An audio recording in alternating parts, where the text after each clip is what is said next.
Welcome to Jevam's Research Channel. Be advised that this channel is not for anyone under the age of 18. Also, the research and discoveries of this channel should not ever reflect the personal opinion or views of Jevam or her team unless publicly stated.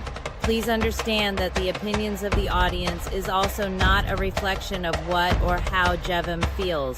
Let's bring a curious mind and open heart to these spaces for educational purposes only.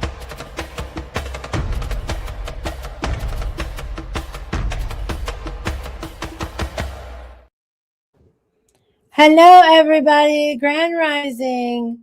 Yes. Jevam is at it again. Why, you say? Why? Why? Because Ammon has a way of scrubbing things, deleting things, making things go away off the internet. And I have been sent a few clues as well as my own research and memory as it shall serve me best, as well as it can after 2 years of traumatic experiences online. So we're going to take a look at this initiation, this further practice of Aphrodite. And I'm just going to get right to it.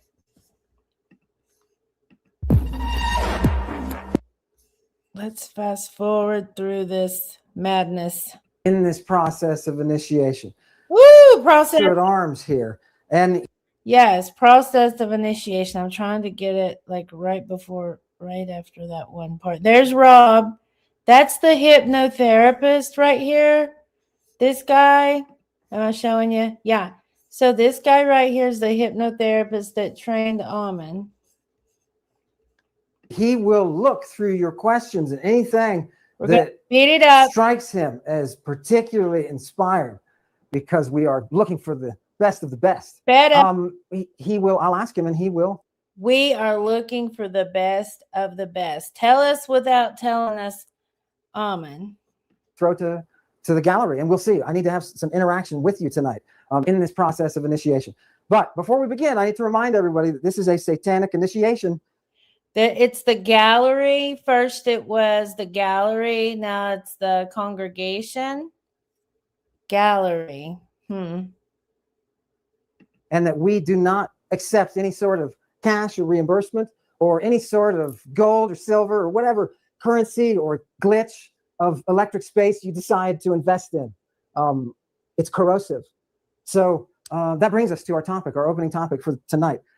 Before we get to the secret text, we're going back to ritual, right? And I've got some very good ritual for you tonight. But we're going. Why is he talking about not accepting any money long before he was popular?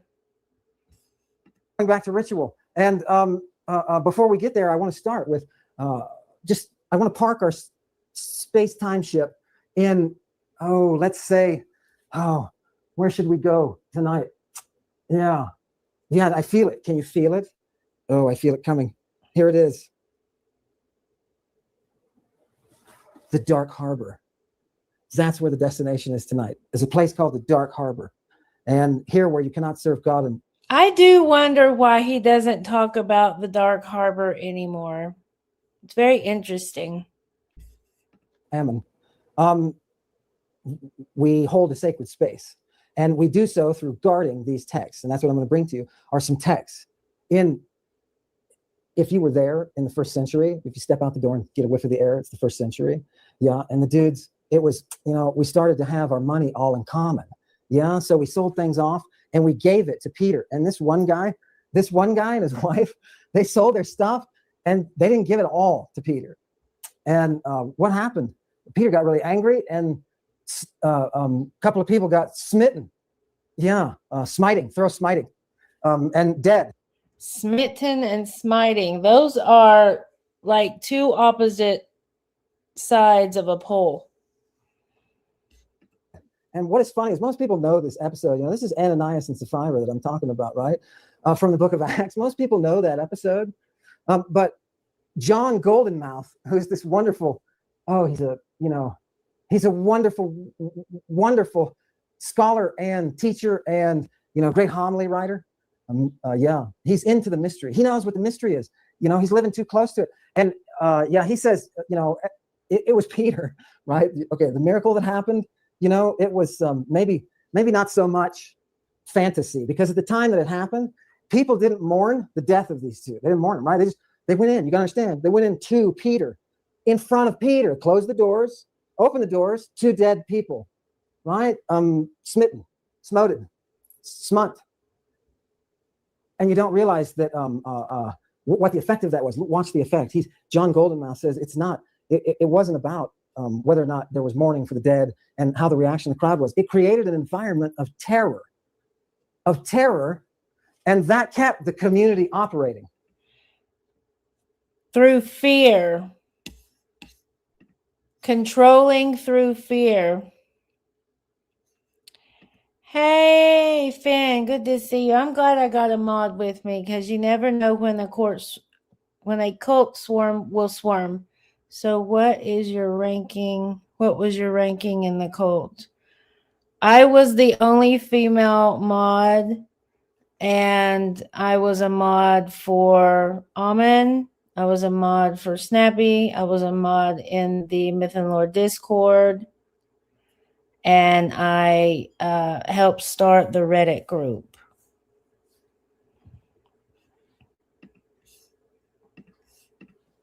Isn't that marvelous?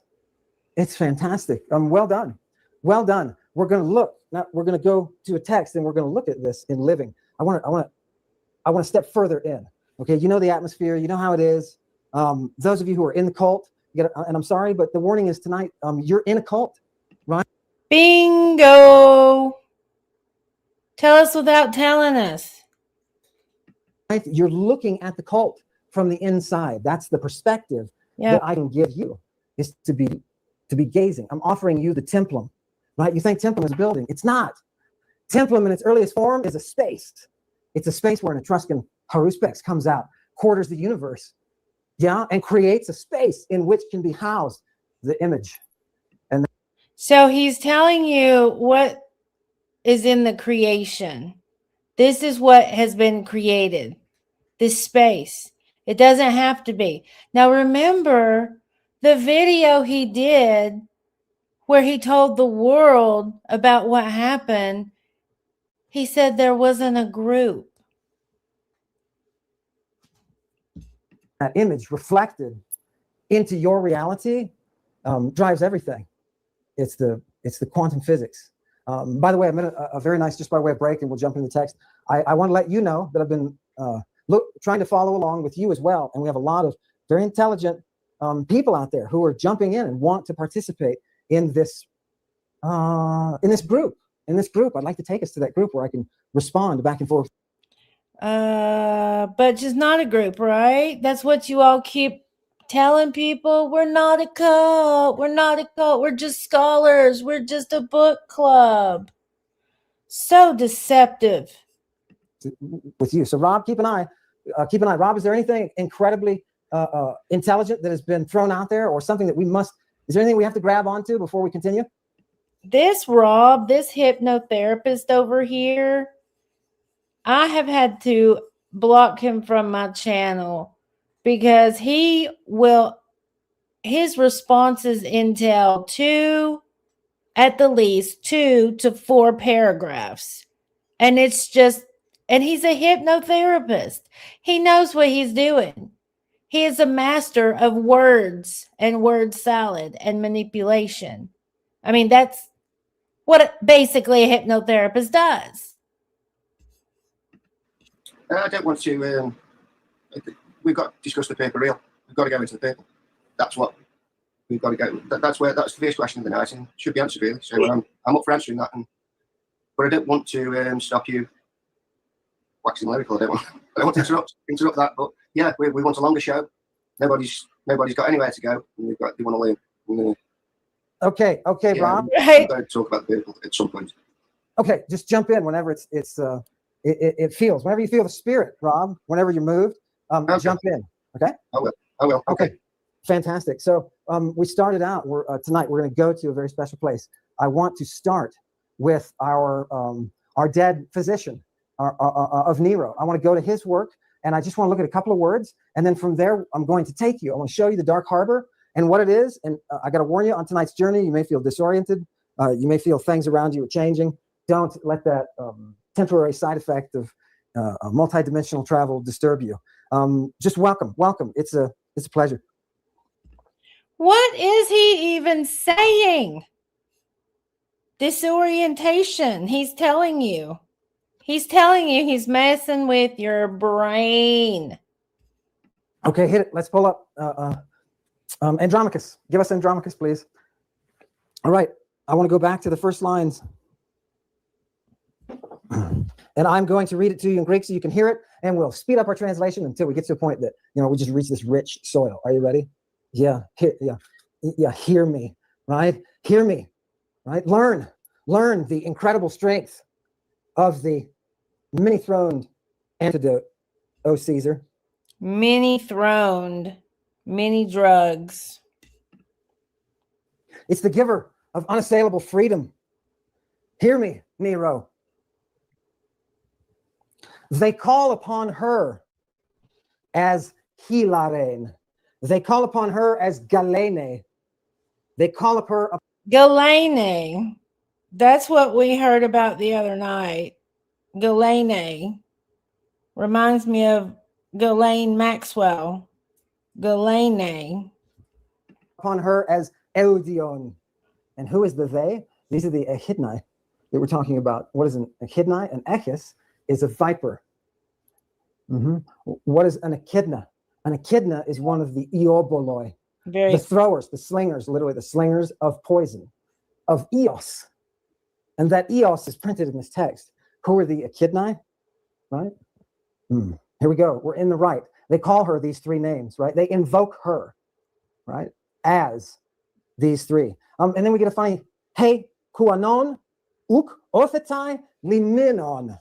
And that is most that Galene is able to navigate. Okay. All right, good. And he says, even the poma medes, the sacred communion or the sacred drink. Yeah, the sacred drink, if you want to translate it potion, you could translate it potion, but the potion of the Medes who follow the medwa. Yeah, isn't that nice? That's nice. So where is this harbor? In order to get you to the harbor, I want to step toward it. And the direction we're going to do that is through, because we're necromancers, right? For those of you who don't already know, or you missed the meeting, we're necromancers. And we call up the ghosts of the dead. Yes, and we bring them. I have a special project for anyone who is interested. I'll just throw in this announcement. He has a special project, y'all. For anyone who is interested in this necromantic tactic, practice. Practicing a necromantic tactic. He's telling you. If you would like to talk to a ghost, I have one for you. And I have and why would you do that? Why would you call up a ghost, right?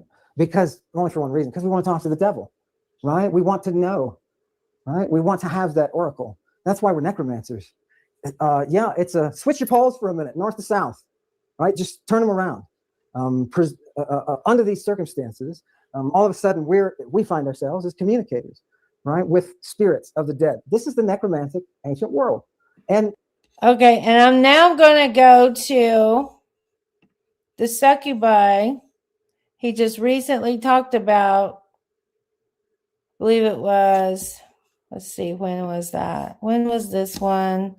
3 days ago on Stones and Serpents. Yeah. It's amazing. What is pharmakeia? The concept of pharmakeia?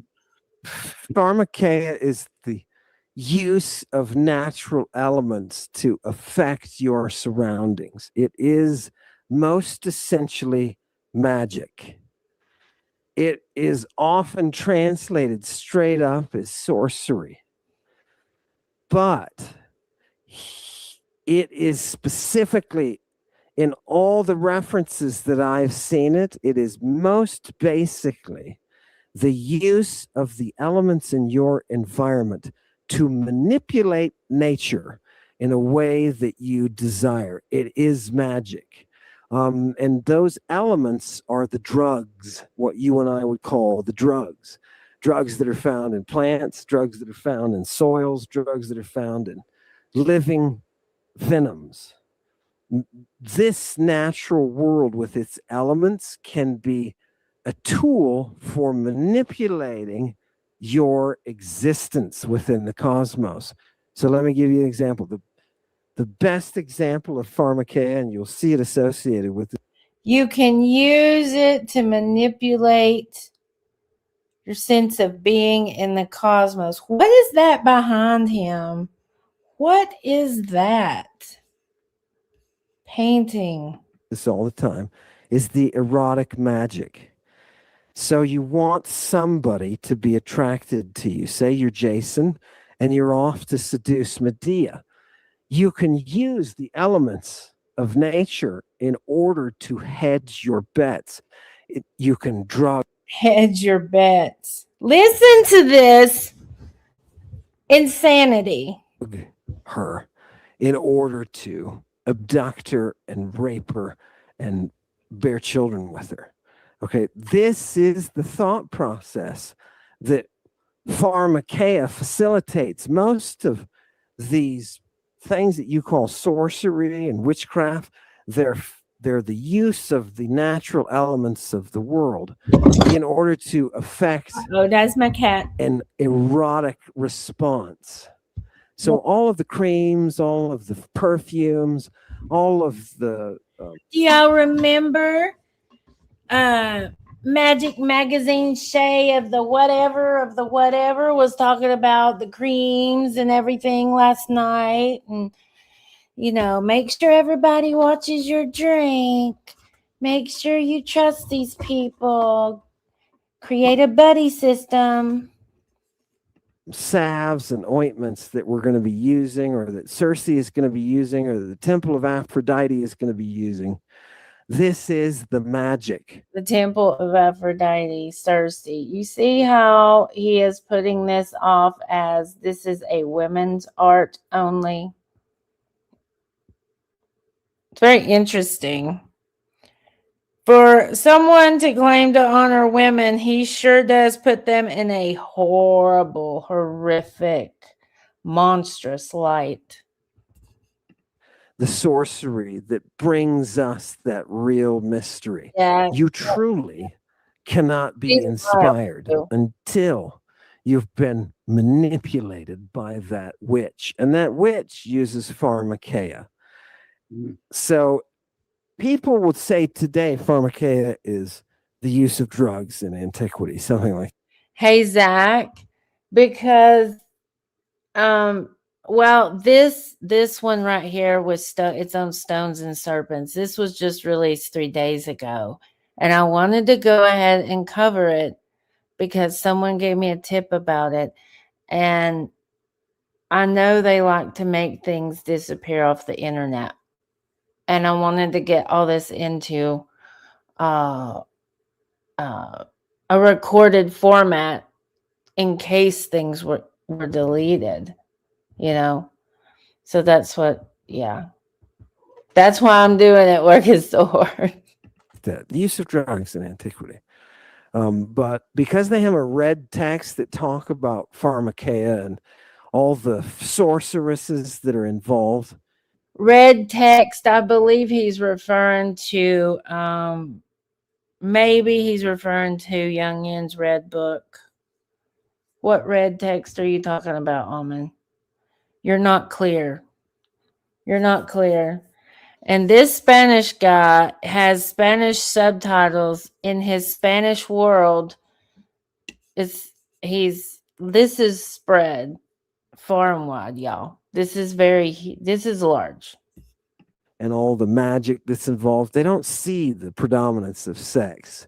They don't see the predominance of what they call filtra, the use of specific sex drugs. Let's go back. Let's go back. It has to do with a lot of mathematics. I met a physicist this week who's finishing his PhD in condensed matter physics. Yeah, and the changes from phase to phase. And he's looking at mathematics. He's looking at mathematics. This is very interesting. He's looking at mathematics, and he wants to know how it is, because he's an engineer as well. And he wants to know how it is that the Greeks were able to engineer with calculus when calculus hadn't been written yet, right? Yeah, so I went over to the shelf and I got my Greek mathematics book down, and I opened it to a random page where the muse led me.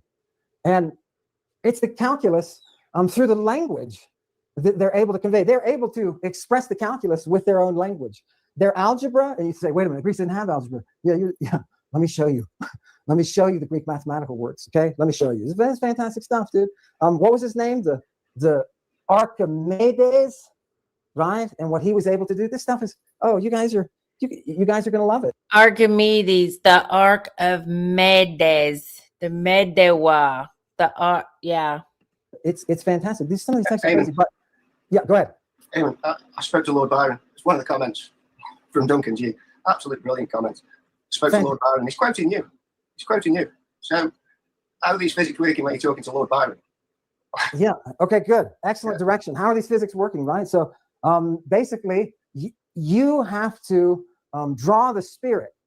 You have to draw the spirit and then control or bind the spirit in a binding that's akin to, I think the physicists call it entanglement now.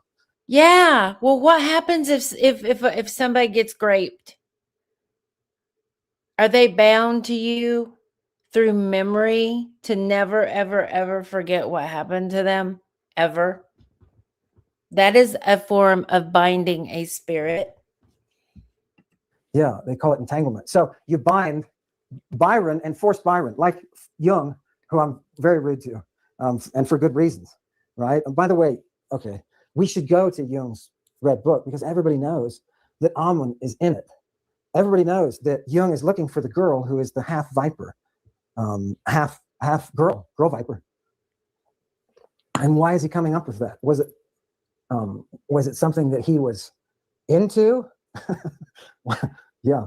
Do you see why we need this cult? Why we need to go there? Yeah. So okay. Ask the question again to me, Rob, please. Man, we've got to go with the purple. We want to know what this purple is. We want to know. You want to go to the purple? Okay. It's got to be a discussion. We've got to discuss the purple. The chat is full of purple. We want to know what the purple is. Nobody really knows what the purple is or understands the purple, and it should be cleared up. We should know. And that's why we need to go directly to the. Okay, this is going to require a bit of harsh. Things are going to get kind of ugly from here on out. Rob, we're gonna talk about the redhead. So let's go to a passage. Let's open up to a passage. Right. This is Gaius Valerius Flaccus, Right. And he had access to the Sibylline books. And I just want to put this quote up for you. It's an excerpt. Latiferis promet medicamina quistis virgineos quesinus ipsumque monile venenis implicat. Yeah. Again, Gaius Valerius Flaccus, and he's one of the people who has access to the Sibylline books, and he is writing a metrical work on. He's waxing lyric. He's writing a metrical work on Medea, and so I just want to bring that back up again, and I want to translate that for you. Okay, it's talking about Medea, and what is she doing? She is bringing out medicines from her quistis, that sacred basket, that the Maenads carry around, right? Yeah, she's going to it, and she's taking out of it death-bringing. Text, please. Death-bringing. Okay, I understand that the science is now coming out that there are massive healing properties in menstruational blood. Could the ancestors have known about this and use that as medicine? Is that a possibility? I'm not wanting to rule that out. I do believe that things have been skewed greatly where Ammon is concerned. She's pulling out of the death-bringing container. Yeah, container is the best way to express it. The death-bringing container. She is bringing out these medicines. Yeah, what is that container? It's the harbor we're looking for, right? We're looking for a harbor. I thought you were okay. Well, now we've got a container, and from that death-containing thing, she brings medicines. Quote, please. And the rest of the quote is, And now this is where we buckle your seatbelts, okay? Yeah, what is she doing? Implicate. She implicates them. To implicate is to engage something in the activity for which it was made. Yeah, yeah, to apply. I wish I spoke Latin. Yeah, she's working over something with these medicamina. She's applying them somehow. To what? To two things. That's what the que does in Latin. It's beautiful. That both this and that. I'll bring it up again, please. Virgineo sinus. Right. On the one hand, it's her virgineo sinus that she's applying it to, and on the other hand, it's her monile itself. So the question is, what is she doing? The word virgineos is obviously from Virgo. And if I were to ask you now, I'll just lay down the definition for Virgo now. The definition for Virgo is a girl of marriageable age, right? This is not virginity as you and I think of virginity, right? So yeah, this is an age of priestesses, right? Those virgin priestesses. That's awesome, all right? Just coming into puberty. Is that what the marital age was in the time he's referring to? Build a giant building on the top of a hill, and we'll put one of these virgins in it, this giant statue. We'll give her a big spear and a helmet, right? And she'll carry the aegis. The aegis. What's the aegis? Oh, it's got a head of a Medusa on it. Yeah, it turns you to stone. Yeah. You can't. The virgin. Once you get in the virgin's way, that's it, bro. Right? If you're not clean, you're dead. Right? So, what does she do? That's virgin. Long story short, brings the quote. That's virgin. I'm going to try to make you taste this text. I want you to taste it. Right? I want you to feel the authenticity. Her virgin what? She's applying these medicines to her virgin what? Her virgin sinus. Sinus. So if you can bring up sinus here, there we go. And you'll notice that it's essentially a curve, right? A little inlet of some sort, a little place or a fold. And you'll notice a lot of comparisons to folds, right? We got togas, and then we get lap or bosom, right? This is the word kolpos. Go to kolpos for me. Yes, kolpos. Here, you've got it. He's talking to Chewie, by the way. All of this stuff he's talking about in front of Chewie while she's underage. Fantastic, you've got it. So notice what the first word is that we have it defined by is bosom or lap. Well, there's a lot of difference between bosom and lap, right? And I know bosoms, but what is this thing here? Well, cut to the chase, people. Anytime that you need to cut to the chase, go to Alice. Alice in Wonderland. She will always show you. Look, that's my shout out to. Go to Alice. Alice in Wonderland. She will always show you. Do you all know the sick story behind the guy that wrote that book? The Oxfordians, right? Do I hear a hail Satan, Rob? Oh yeah, you got to hail Satan. Yeah. Kirsten, welcome. Yeah. That's those Oxfordians. If we didn't have those guys, if we didn't have those dragons, we'd be nowhere. But if that page were back up here, and it's okay, it doesn't need to be. But if you go to number 2, you'll see idoion. Well, what kind of idoion? Idoion gunaikeon. This word is particularly the female genitalia. Okay, bring up the original Latin text, please. Yep, this one. Oh, beautiful. Excellent. So thank you very much. I appreciate that, Chewie. Monile. Look at monile. Yeah, what is a monile? And it's not just any monile, it's monile ipsum. Her very what? Her own monile. Now, if you look this up, which we can go ahead. We can show them the extended definition of monile. Yeah, look at this. Necklace or collar, right? Notice that it starts talking about jewels, but something that you might miss is that this is the Latin gemma, and I just want you to keep that in mind. And look here, we have the relationship to Greek. Of women, but also of boys and of animals. Minos or mionos, right? And those are from the word miino, and our root for mania, right? So to be in a state of mania, maniacos, right? Anyway, so what she's doing, and that fits the text that this is from, because Medea does this with her body. She does this, and when she is done, it says she turns into a fury and runs off. She runs off. I wonder if anybody else can find this in the Greek text that can read the Greek, because I would really like to know. And she's ready for battle now, but she's putting this stuff on her. It's okay. That's okay. It's on her virgin sinus. A sinus is a sinus. It's an opening, right? A pocket, right? A pocket that you could have safe harbor in. It's the very word for harbor in Kolpos. Kolpos means harbor, right? So we're halfway there. All we need is the dark harbor. Where's the darkness? Yeah. So, and that's why we need the echidna. You got to have those viper girls if you're going to have the. I've got a question. Amy. Yeah, go ahead. Can we go back and draw that Alice back up? The Alice that you just had up. It says Yes, worn sure. for boys, worn by boys, worn by horses. Lower down. That's what I mean. You want the? No, not that one. No. No, not that one. No, there we go. There we are. Yes. Worn by boys, Veritin Herculeo, Suspensa Manilo Colo, and a collar worn by horses. Mm-hmm. Yeah. What's the significance there? Yeah, what is it? Yeah, so what is, okay, so here, we need to take the next step as philologists. See where it tries to derive the word, and it gives you the Sanskrit that's related to. Notice that for the Latin, it says we get Gimma, right? So wait a minute, Monile and Gimma, where do these things have to do with each other? Bring up Gimma. There we go, Gimma, right? And look at the top here, from Gimma, there's where your Greek is at its essential, a swelling. Yeah, a swelling. And what is a swelling? It says a fullness swelling. The ancients supposed the original meaning to be a precious stone, bud, gem on a plant. Antiquity, a precious stone or a bud, right? Nice. Yeah, but if down here, a drinking vessel, goblet, or cup made of a precious stone. A seal, ring, or signet.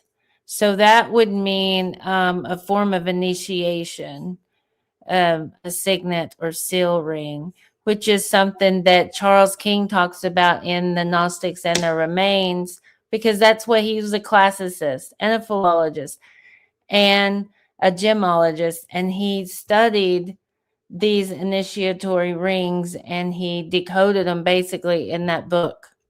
if you read on the top, and you just go ahead and you click on Gimmo and you keep tracing, you keep following the word back, you get that swelling is ultimately a pregnancy. Yeah, so when you reach inside the dragon's head, you pull out that stone. And this is for those of you with ears to hear. And yeah, I'm jumping ahead, Rob. We're getting to the redhead, right? We're getting to the redheaded boy. Okay, so Yeah, I got there's a few comments on Reddit earlier on from Duncan G. He's on form. here's the here. All right, so let's hit back over here. I know I'm bouncing back and forth, but this is all, it all comes together. Right, that are meant for one thing. Jason sails to Colchis, right? But before he does, he stops off at Lemnos and he rapes one of the locals. And he does so by drugging her. And why? Because Jason was trained by the greatest Thessalian big-cocked centaur that there was. This does not sound like he is against any of this. Listen to the wording and the phrasing, how he talks about these entities. And what was his magic? It was all the drugs. He actually gives her, the Greek says, he drugs her and rapes her. So that's what the language is showing us for pharmakeia. That's who's using it. You know, people think because of medieval images of the witch, they think witchcraft is, you know, some whatever, a pot and a stick and a. Yeah, and when we talk about the witch now, it's like this same thing through time, through all the prohibition or whatever, how the things were changing through time. What was it written? The witch, like all of this medicine woman became what they will call the witch 1,000 years after, or 1,000 or 2,000 or whatever. These witches, this herbolaria idea, this medicine woman idea that we know now as like the 16th century, like the witches, the hunting witches or whatever. Right. This seems to be like the same. They became that for the society, kind of thing. Yeah, we lost our image. We lost our image of what all these different pharmacists were. We don't really understand. We think that there were something from, as you said, the 16th, right, century. No. We're talking about a different time, and we're talking about very different principles, that are floating in the culture, governing. There's nothing weird about a mother going out to her cultivated garden and picking up her opium, slashing it and waiting for the milk to drain from it so she can collect it and give it to her daughter, because her daughter's having pain during her menstruation. And this is what you did. I'm just really confused why this is put into a conversation about graping. I'm confused. Does anybody understand that? Can anybody help me web that together? Because I have no idea why that would be. I don't know, Ash, what the text is, because he never, especially back then, he never cited these sources at all. You can apply Freudian ideas to the guy who wrote Alice and I. Right. Well, I can't. Why? Why can't you? He was in love with that little girl, the guy that wrote it. Yeah. Yeah.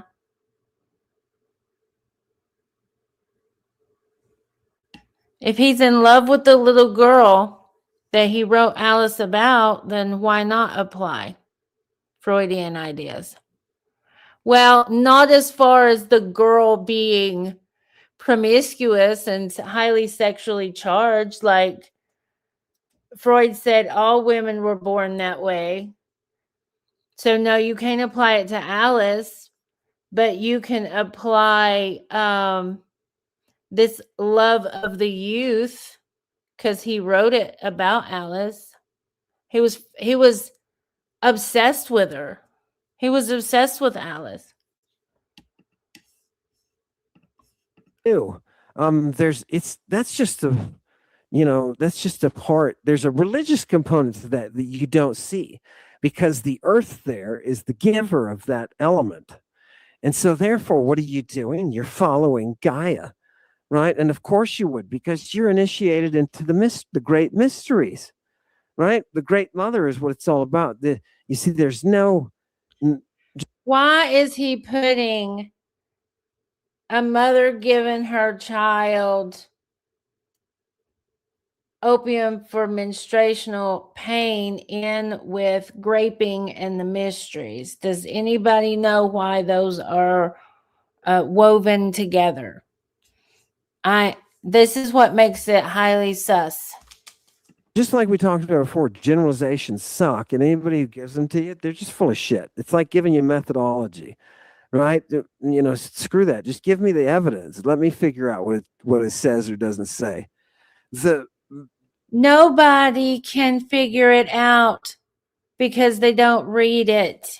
And you're banking on them not being able to read it and understand it, especially in its context.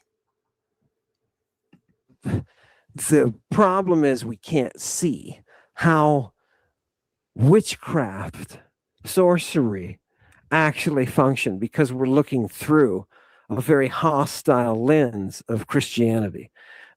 Yep. I'm going to go back over here. What's that? I'm loving the comments. Okay, tell us about some of the good comments. For joining in the comments. Loving them. Thank you. What kind of things are being discussed in the comments, Rob? Oh, it's kind of getting current with what you're saying. So them comments with the redhead and the pale skin, with a few comments back. But he's hitting the mark, isn't he, with redheads, pale skin, and I'm thinking what's coming. So jump ahead. Carry on with that. Yeah, jump ahead. So let's jump ahead. Let's jump back in the time ship. I know I'm a terrible date. But from here, let's blow this joint for now, and let's go. We're still maintaining that. We're finding that dark harbor, right? And let's jump ahead in time to the 12th century, when we've got this thing called the Codex Walauni.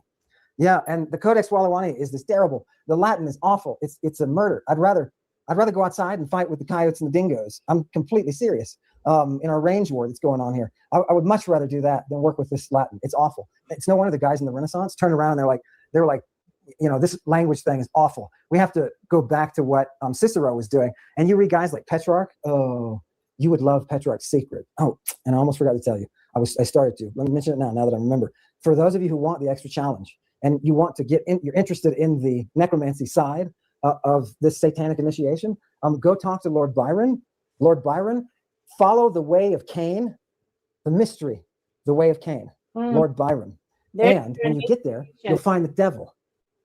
And the devil will speak to you directly, and you will speak back directly. For those of you who have ears to hear, you know and respect this process. So again, it's necromancy, but you got to call up the dead to do that, right? Go get Byron, the way of Cain, and working. Rob, do you have anything to say about the way of Cain? Yeah, I do, about the way of Cain. You've got to let him know how to get hold of the way of Cain. It's a play. It's a play by Lord Byron. It's worth a read. It's worth getting hold of it if you can. Give it a read, and as you read through it, you'll understand what Ammon's on about. You'll understand. You'll get the idea behind the way of Cain. It's a very good read. Okay, so I think we should definitely probably read not right now, but we should definitely look into that way of Cain and read it, because I listened to an audio when I took the initiation. I didn't read it. I really enjoyed it myself. Did you enjoy your conversation with Lucifer as much as I did? Yeah. It's getting around back to that reason, the reasoning behind. This kind of gets into morals and reasoning. And how did the devil strike you? Reasonable. That's the way it goes, isn't it? It's reasonable. It's written by Lord Byron. He's a clever guy. Yeah. Real clever guy. Well-educated individual who's formulated this way of this narrative to take you on a journey that initiates you. Because the initiation for me is a change of perception, a new part of knowledge coming into you that you can use yourself. You can use that knowledge yourself then. Obviously, you know a little bit more. If you're reading from these guys who have they've laid things down for that purpose. I'd say that's the magic for me. That's the magic when you read it and it changes your perception and you think, oh, I get where this guy's coming from. It doesn't mean you have to buy it and become it. What it means is you acknowledge it. I'm talking too much. So for those of you who want to talk to Lucifer, I encourage you to. Hold on. And oh Lord, Marcel's blowing up the chat. Don't spam the chat, Marcel. Is that just one side of the story?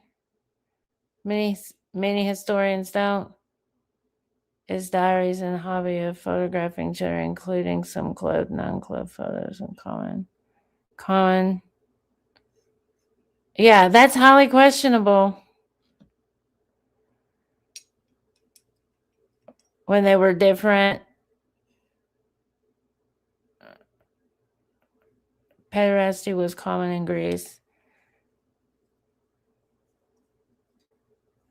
I know it wasn't a taboo then.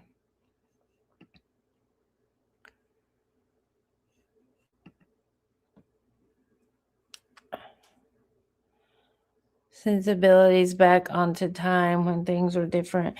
Alice wasn't written back in ancient Greece, though.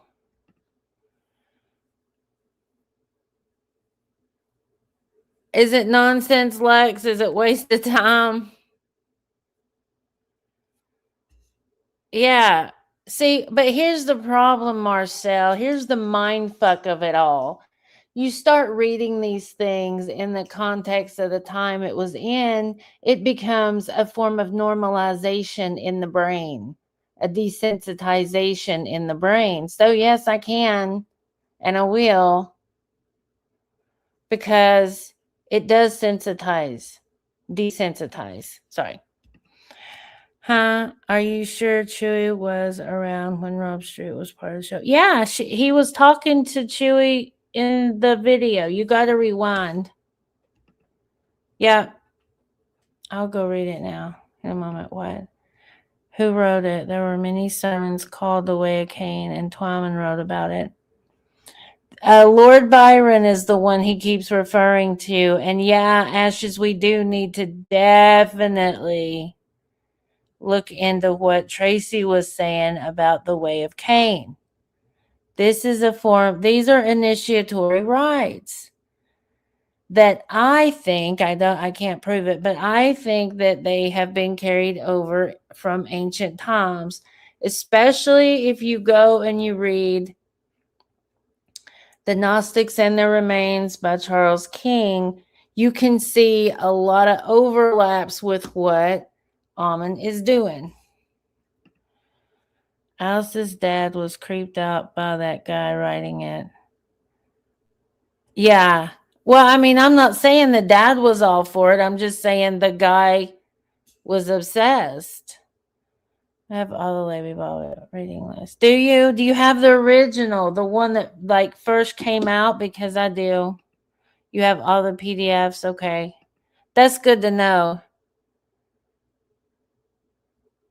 Yeah, it is, Fenris. That's why I'm saying if he tells you to read this book, if he tells you to read 120 Days of Sodom, if he tells you to read Labah, do y'all know anything about the book Labah? Labah is one that Snappy said I had to read.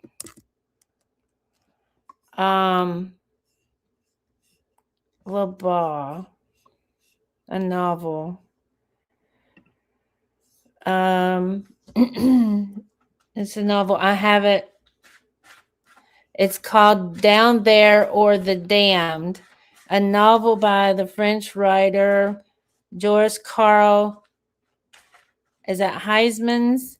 First published in 1891. It is Heisman's most famous work after La Rabour's. Labah details in the subject of Satanism in contemporary France, and the novel stirred controversy on its first appearance. It is the first of Heisman's books to feature the character Durtal, a thinly disguised portrait of an author himself, interesting, who would go on to be the protagonist of Heisman's subsequent novels.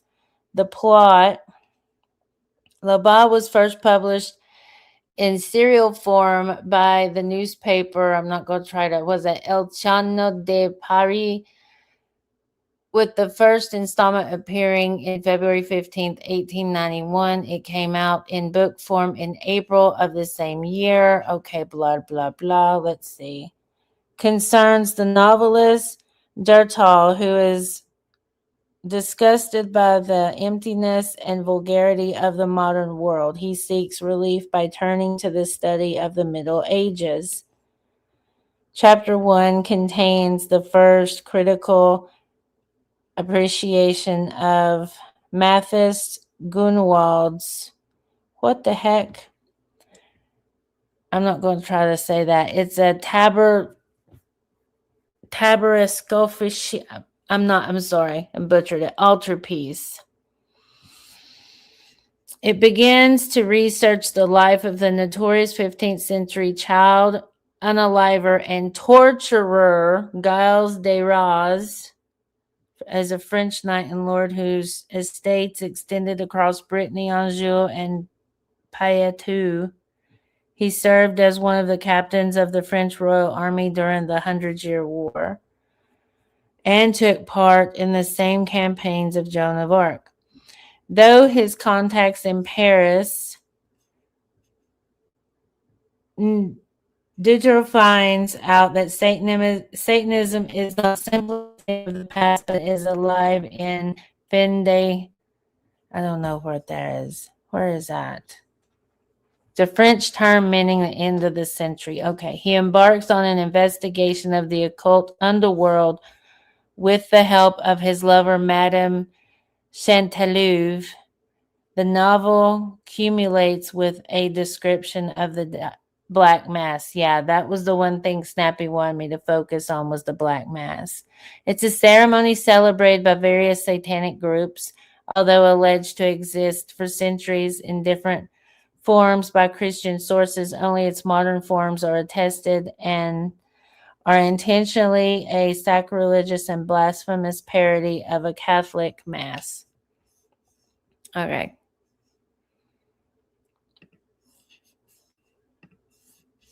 So, hey, Angel. It is, I mean, from what I heard, it was a good read. It's good to see you. There's a difference between understanding the morals of the time and clearly using them to excuses of what we would now know as wrong nowadays. Yeah. Yeah. And the way that he talks about this stuff and gussies it up, dresses it up, he makes it look, it is enticing. It is very enticing. It looks like an orchestrated dance from a distance. You have the book? Okay. What's the title? All I'm saying is it's wrong to assume he loved the little girl without proof. It's just speculation they did. Yeah, it is spec. Is there a dire entry from this guy saying how he is struggling with his lust for children? I don't know. It's wrong to just assert people's motives. Loads of comment section of the previous videos. Sometimes you just have to check. Yeah.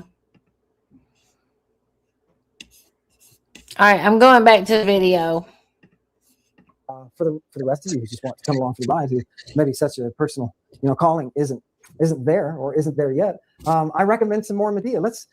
So let me just make sure I finish covering this text before we get to the redheaded kid. I know that's the fun part. We're gonna look, guys. We're gonna spit someone tonight. It's great. You're gonna love it. But I want you to see. I just want you to make sure that you understand that text with Medea is talking about what she is doing, is she is getting ready, and she puts this on her private parts. She puts it on her private parts. And not just on it, but in it, and makes herself into this fury. If you might could say Menad, okay, but the text says fury, turns her into a fury. This medicine that she uses, and later you remember that she is the black vulture that tortures Prometheus. Everybody loves Prometheus, right? Everybody loves Prometheus. He's turning out Carries. He's turning out Carries. Take the drug and become this vulture. The heck? Sit on the throne.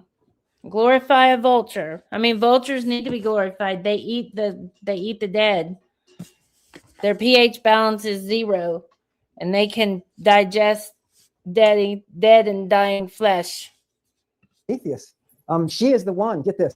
She takes a drug from blood that comes from his liver. All right. So now you're going to be disoriented. You're going to say, am I in fairy tale world? What? No. Let's stick with reality. Okay. If we go to the Codex Walawanni from 12th century, right, and we read the Latin, it's just a base description of Medea's fire or Greek fire, and it has a nice group of ingredients for the incendiary. Beautiful. And then, but within this incendiary formula is sandwiched these instructions. And I thought I would just bring those to you and let you digest them. The first thing that we do is we need a red teenage boy with lots of pimples. Lots of pimples. The more pimples, the better.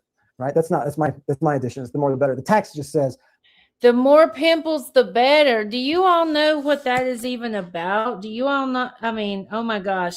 And there was a guy on Julian Dory talking about the whole sexual interaction between man and woman, and gosh, I don't remember his name. I wish I did. I have to put him in the comment section afterwards.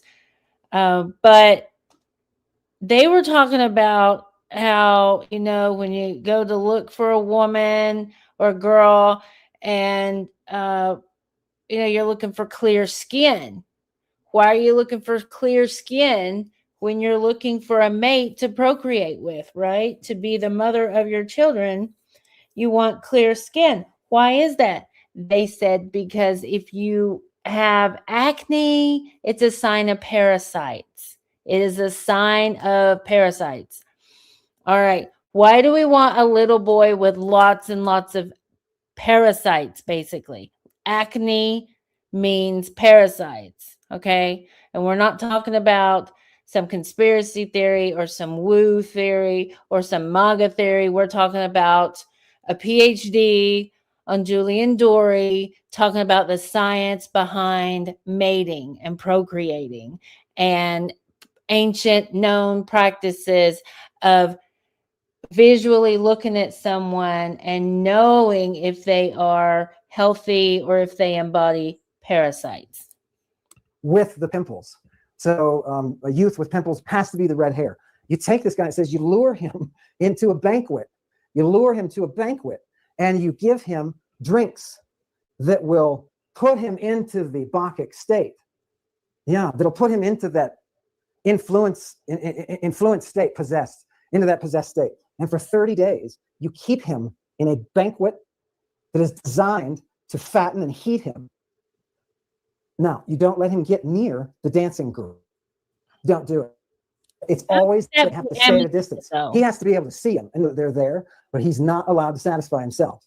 Okay, so this is, again, this is from the Codex Waluani.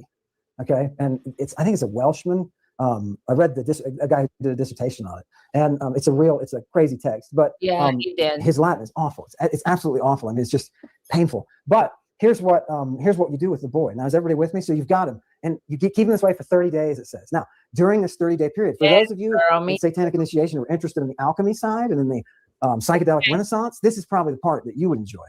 Okay, so you take a copper pot, and it describes a covering that's made for it that has what's obviously some kind of pressure release, right? And you put this thing, it's a cauldron, you put it on over fire, and it's for heating. Well, anyway, you take this thing, this cauldron, and you put toads into it.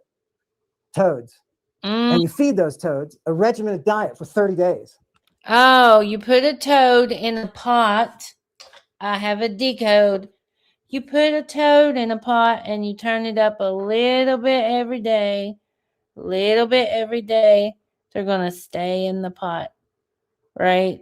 And if you put it in and it's already boiling, it's going to hop right back out. This is a slow kill right here. And it includes the milk. It includes milk. You're actually attaching them and forcing them to take nourishment. It's obviously not meant for, you know what I mean? It's not meant for toad consumption, right? It's not a bug. But you take them for 30 days, and after, I think it's like 15, I don't remember how many days it is, but then you add this sea snake or sea crate. It's a sea snake. And you have to have fed it, though. You have to have fed it. Just hang there with me. Human flesh first. Human flesh first. I don't know why it makes a difference. I'm just interested in the pharmacology. Oh, we're so coded right now. We are so freaking coded. Who in the world could even know what he was talking about unless you were deep in the cult? Right. And anyway, so you keep this thing going for 30 days, and there's other things that you pile into it, and you make this kind of half living, half dead concoction that you're going to now boil and what looks like living dead girl. Maybe distillation or attempts to. It's good alchemy. It's good stuff. Anyway, so your redhead boy, after 30 days, what do? You're stuck with him, right? Well, you haven't even that's not even why you brought him, right? You haven't even achieved the effect that you're looking for. You take that redhead teenager now who's under the influence of tremendous amounts of drugs, and you take this guy out and you lay a bed of coals down and you put a spit over it and you tie him to the spit. Now, wait a minute. Why do you do that? Because you have to keep him a certain temperature, right? You have to raise his temperature. Okay. So, and then you cut his wrists and you bleed him. You bleed him, right? Now, it says you're supposed to bring him just to the point of death. Just to the point of death. You put him in that intermediate space, right? And then, unfortunately, the text doesn't say you bring him back, but this is energy harvesting. I think we would be remiss as scholars if we didn't notice a ritual here of burning off what they call burning off immortality. So the redhead is he's one of these Scythians, and he's doing his thing. He's going through his initiation, and does he come out of it? I hope so. I hear 2 out of 3 babies don't. Ammon. Yeah. Ammon, we got a comment from Ariel. Hi, Ariel. It's David the Redhead. David the Redhead. I'm not sure. That there's proof that Ariel was around before I was. come back with that aerial, please, because that's interesting, real interesting. I find that very interesting. Was David initiated? I can't imagine him spitting. David, is that an initiation? What the? Some connection there. You don't know what happens to that redhead, but you're not done with the formula yet, right? Because you're taking his blood and you can't let it coagulate. They say if it coagulates. What around which part, Marcel? Because I'm half paying attention to the chat. I watched some of these videos half a dozen times trying to understand what he was saying and never could figure it out. Because it's coded. It's the what he calls the Orphic Vox. Toad protocol is in use since at least introducing the telegraph system. It will be cranked up to extract more, right, to roast 6G and beyond. Yeah, we are in a slow roasting system right now. Slow roasting system. If I don't catch what you're saying at the time you say it, I will probably be lost. I don't think it's meant to be understood. It's about putting weird ideas in your head. Yeah, it is. I want to see this book Ritual is written in. I do too. Codex Walawani or something. Yeah. Anybody in the cult that's been around for a while should be able to tell you. Mandy Moorhall might be more easier, acceptable or accessible to get a hold of than Gandhi. He hides behind Snappy. Snappy would know. Ion would know. Kesker or Fitch or Gunk Wrench would know.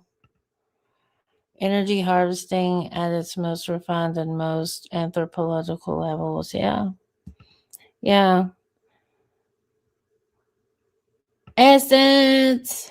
I'm pretty familiar with coded language, but it's clear that he has like his own vernacular or he's just a madman. Yeah.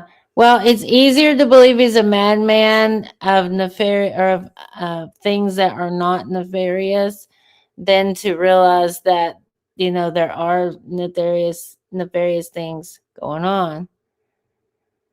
Mandy will take. Okay, well, good. Tell him what it is. Maybe you can bring it back. Yeah, it's highest code for his code. Yeah, he has his own code for his cult. He absolutely does. Mm-hmm. Coagulates. It's no good. Yeah, so you have to keep it. You have to keep it from coagulating. And then they take that with the blood of a dragon and what you take from his head when you cut it off. And these dragons are the guys like the wolves who are living out in the caves.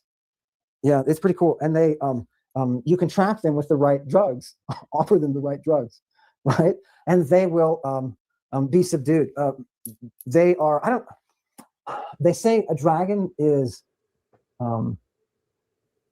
scary, feared by all. It's neither a god nor a mortal. Neither a god nor a mortal. And the one that guarded Medea's fleece feared only Medea, was considered a god killer. And if you'll notice that she put that dragon into the death state in order to claim the fleece, right? And she was very upset about it. Because, Prometheus is a man. Yeah. And yeah, beautiful stuff. The dragon comes back anyway. When she burns up this palace and kills everybody.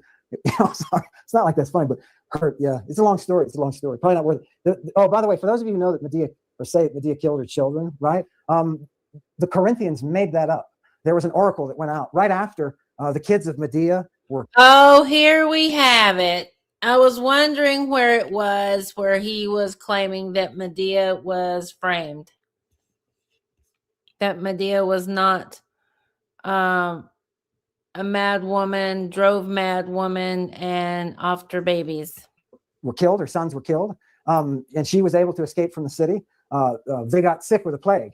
And the oracle said, it's because you killed Medea's kids and claimed that she did, right? It's terrible. Those Corinthians should be, good plague on the Corinthians. Hail Satan, plague on the Corinthians, right? Chewy? Plague on those people. It's so, say he just said Chewy. Marcel, if you're listening. So, and it's ironic that the story he told me about his ex-wife fits the Medea almost exactly. Almost exactly. It is insane, the lies that I've heard from this man. Yeah. Anyway, let's go. Let's keep going through the text. We can't leave off you take the dragon's blood and a stone that you take out of the middle of his brain. Yeah. Okay. And you take all of these ingredients, and then you're set to be able to make that sabbat. There's a place. Okay. Think of it as a dimensional place that you can project yourself. This is how they talk about it, right? This is their world. You project yourself. This is fairy queen stuff, right? And that's why Rob is chasing the fairy queen. He's chasing Mab. He's chasing the Medwa, right? Because she's there too in his past as well. This is Lady Babylon. It's she who bridges all of the languages. Yeah, isn't that nice? Chasing this chat at the minute. Chasing this chat at the minute and trying to keep up. Yeah. If you come, I'll get with you. I'll get to you. Okay, just buzz in, Rob, and just say, hey, I want to read a comment. Would you like to read a comment? That's fantastic. I will. Okay. You all notice how he was nowhere near as pompous as he is now. Isn't that interesting what power does? Like, you could watch the progression of his narcissism through the years. Fantastic. Good. And if anybody has any great questions, they're welcome. We're getting into it a little bit of length here. So I'll make an ending in just a minute. I'll wrap up, and then I'll give you a chance to ask some questions. So we're with the redheaded boy, and we took his blood and we mixed it with the blood of the dragon and with the gem that comes from his head. And now we have the ingredients from the cauldron, and these we can transfuse to burn off the mortality. Remember, in the initiation of Eleusis, remember Demeter is working the boy Demophon? Yeah. And her mother walks in and she's like, oh my God, what are you doing? Working the boy. The text says that she was putting him into the fire, right? And she says, look, you ungrateful jerk, right? I was going to burn off his mortality. Well, now, forget about it. Let him die, right? Isn't that cool? And so, yeah. Is he your redhead? He's in the position of your redhead. Rob mentioned today, and I want us to talk about a question about pedophilia. Pedophilia. I want to open it up to the most uncomfortable academic discussion possible, because we have the freedom, if we are respectful and clinical, to be able to ask some questions. And from antiquity, they've got a word, paiderastia, right? Pederasty, right? It's a big thing. Look, guys, if we want to find that kid that was with Jesus in the garden, right? Then we have to know. We have to know what is the pederasty. Anyway, we'll talk about that. I'm wrapping up, and we're back at the Dark Harbor, and with the potion of the Medes, and we're trying to figure out what Nero is conjuring through this great this arch physician, and what they're trying to do. And it is consistently described as the same process. So it's the What do you mean we're wrapping up? What do you mean? Yeah, well, I mean, with the text, right? We can't let anybody go without getting this way of Cain. People need to figure out how to access it and get to it, because I got to it through you. You sent it, and I searched. And really, Marcel? Really? Well, that's very interesting. So that means that we can just pull anything out of the ether and make it sound really cool and claim it, because we can read text that nobody or few people can. What was it he said in one live stream? Only 4 people can. He's one of 4 people that can do what he does. 4 people in the whole world. So that makes it really easy to myth spin your own agenda. Did he say Prometheus is a woman? No, he was talking about Medea. Yeah, he was talking about Medea. Okay. Witch Doctor and I did an episode on his progression of hubris and narcissism. Yeah, everybody needs to talk about it. You don't think she was? No, she could have been. She could have been a fictitious character made to demonize women, to keep women looking like, you know, mommy dearest. If he did, will you send me the link and we'll look at it? He is like Jason, who portrayed Medea for gain and had her exalted, and she grew full of rage and hate. She was based on a real person, like other figures. Yeah. What I'm thinking is that I'm starting to think that these gods are either code for drugs, or they are initiatory cults. It's initiatory tradition. Say Hercules, like the way of Hercules, maybe that's an initiatory tradition from ancient times. I have a theory of these tatted and pierced people being highly under the influence of the illuminings through the ether. I don't know what that word is. I've never heard of it. I don't know. I have tattoos and I have piercings, but anytime you do anything to the body and open a wound, you are, open to all kinds of things, but you're also open when you have surgeries or scars. Yeah. Is it true that Herodotus claimed that the Medes are named after her and they used to be called the Aryans? I don't know. That seems to be what's going around. It's way more than 4 people, and if it is only 4 people, then why is he constantly looking for people to debate? I don't know why he's constantly looking for people to debate, because Stephen would debate. There's all kinds of people that would debate him that he will not talk to. Yeah, Marcel, way more. He won't debate him, and he's not even holding himself accountable. He's not answering to anything.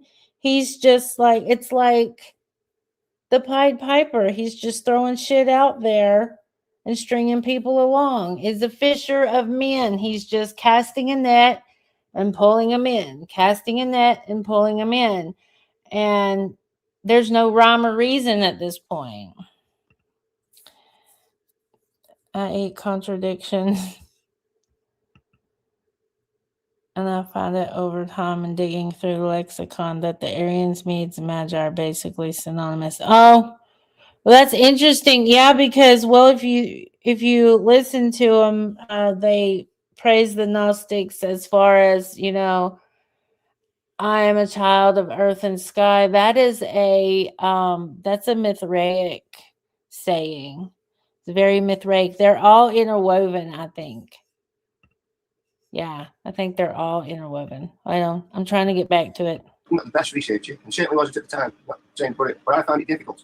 I found it difficult. I needed a title. I needed something to go with. So I'll try and sort that out and put it in the chat, in the comments on the video, and I'll try and get a link, or if anybody can help and get a link, I'd appreciate it. Yeah, if you that needs sorting out, and we need to get more into the purple. We go into the purple, and because it's such a vast subject, we go off. We get taken off into different. Isn't this a much better version of the purple? Like, what in the freaking world happened to Chewie that caused all this insane AI creation? Areas. So we've got to come back to it, try and stick on point with the purple. What it does, why it's there, why it's everywhere. By the way, the purple is a way of coding and washing your brain, conditioning your brain to where anytime you hear the word purple, you see the color purple, you're going to be drawn back into Ammon and the cult. When you look around, why it's the paper reel, and we've got to discuss the paper reel, because it's a very interesting subject. We haven't covered it yet. It doesn't cover it. We need to. Yeah. We perhaps need to do an episode. The background entirely on that. purple. You're always Not sure looking what's happening. purple. Well, just to There's give lots of questions. People will have lots of questions. just to give the people a taste, remember, this is something I say all the time. I say all the time. I say it to my students and who are learning Greek. You have to realize those, the purple trade in antiquity was huge, right? The name of the Phoenicians comes from it. So, and it's a extremely valuable commodity. I've looked at the drug trades in antiquity, and it's on par, with the drug trade. So, if the plants that you can get and where you can get them from, the murex. Can you get the murex? Right, it's expensive. It's more expensive. What Rob, you reminded me today, more costly than gold, baby. Yeah. We've got a question. Are you taking questions? Let's take some questions. Let's go ahead and take some questions. I'm trying to look out for them. Yeah, go ahead. When anybody wants, keep them coming. Get the questions. And if I've missed anybody, I apologize. I'm a novice and I'm trying my best. That's all I can say. Good point, Marcel. So the Dark Harbor. Let's finish though with the Dark Harbor or the Cyanic Harbor. I hate to, but we need to make sure and get this image. So this harbor is the kolpos, right? The vagina, as you saw, and so you have a person who is producing a communion substance, that gemma that was with the virgin sinuses of Medea. That gemma, that jewel, is also called the cup. Who knows? So when Lady Babylon presents her cup of porneia to us, that doesn't surprise any of us at all. It didn't surprise the Nicolaitans, right? That gemma, that jewel that is there, and she ejaculates, right? She has to enter that. And they picture Medea harvesting Prometheus, and when she harvests him, he enters a state of relaxation from intense rage. Yeah, chained to his right. Harvest. What is he meaning by harvesting him? Why did do we have any textual backing to Medea being this vulture? In the Caucasus. Yeah, gorgeous stuff. You can smell the Scythian and Amazonian influences in the ancient ritual, especially if you see the drugs. And that's always follow the drugs because it doesn't lead us astray, right? They're substances. It's not speculation if you're looking at the then and the now of the art evolution. It is a commentary on art evolution, Marcel. Quit arguing semantics. Use and they do certain things. So yeah, any good questions? Yeah, even Cranium Maximus is asking, are we finished with the original text? Letiferis, promise, Meticum, mean it. I'm gonna stop. Yeah. Thank you. Yeah. So Medea comes out, just to finish that off, to make sure that we've got the picture. She is inserting that oil, right? That drug within her vagina and on her gem, that is the source of the communion. Yeah, and then she runs off crazily, right? To battle, essentially. That now you know why they call them the sorceresses. They call them the drug wielders, right? It's a huge deal, and the ability to create these formulas. I mean, imagine just for a minute. Step back for a minute. Say, okay, these priestesses who are involved in all of this worship of this midwife and this poison shedder, Artemis, the poison shedder, who are in these women's a realm of magic and creation and destruction. Now you know what the sorceress is. That's what Lady Babylon is. She just does it in every language, right? She's able to bridge that gap in every language. So yeah, gorgeousness and gorgiosity all wrapped up. Another good question is: Dark Harbor is Medea's body. Is this the Theriac? Yes, that's Nancy Line. Thank you, Nancy. Is this the beast? Oh, I hear it. Do you hear them, Rob? Is this the beast? There's Nancy. That's like his biggest fan. I wonder how Nancy feels about Maddie. Because Nancy writes or used to write sexual poetry all the time. So I wonder, I don't know, they could all get along real good. I hope. I don't know. Beast, right? Yes, this is the Theriac. Yes, right? It's thank you, Duncan. You're dead right. Thank you. We have to find that. We have to find that Dark Harbor. Really? Right? We don't have the Sotera. We don't have the Savior until we have that. So, yeah, imagine. Maddie. She probably got upset over Maddie. think of the proposition of bathing your fetus in venom. Yeah, in order to bring somebody that could use a little bit more of their brain. I've got an interesting question. Do you get killed if you refuse the cup? You're there voluntarily, right? You come to be initiated. Yeah, and it's not like he's telling you come to be initiated. Do you get unalived if you refuse the cup? That's an interesting question. Don't you think? I haven't read a text. I'm not going to make anything up because there's no reason to. I'm not getting paid for this, right? I've never read an account of an initiate who wigged out, got. He's not making it up because he's not getting paid right now. And that's the basis that he's hinging on, not making it up. I was like, wait a minute, it's too much. No, I haven't. And that's probably because they're always drugging them. Yeah, you're put into place. I'd like to ask Dr. Buzzard, I'm sorry if I forget to mention names, but Dr. Buzzard said Tyrian purple are two brominated indole rings. Tryptamine precursors bonded together. Yeah, that's what I was discussing. That's what I remember, Rob. That's what the physicist was so interested in. Love it. Now, what does that mean? Okay, having said that, Rob, what does it mean to you? What does that tell you within that purple dye of the mollusk? It's what's in brackets, tryptamine precursors. That's what we were discussing today, isn't it? I'm learning here with this because I've got to bromine, but I haven't got past bromine, and I'm learning this today at real time. Tryptamine precursors is what we discussed earlier, and I did. Got to get that through in the head yet. The purple is going to be a big discussion. There isn't anybody discussing it out there. There's only going to be yourself. No, this is the Renaissance, Rob. Rob, you got to remember, baby, this is the Renaissance. We're here at the psychedelic Renaissance. It hit the medicine. We're going to be there, figuring these things out. There are doctors and therapists right now trying to do that. So, yeah. Why do you think, Rob, that they're looking for the mystery of the purple? So he's saying doctors and therapists are right now looking for the mystery of the purple. I think they're following the text. What century after century this is getting passed through. I think they're seeking the purple in this day on this, personally, and I think it's gone on for a very long time, personally. Yeah. Could be wrong, and I'm more than willing to investigate and find out. Could be wrong about it. There's no hubris here where I think I'm correct. You research, you find stuff out, you ask it, you test, give it the acid test. You see if it holds up. You've got to do that with everything.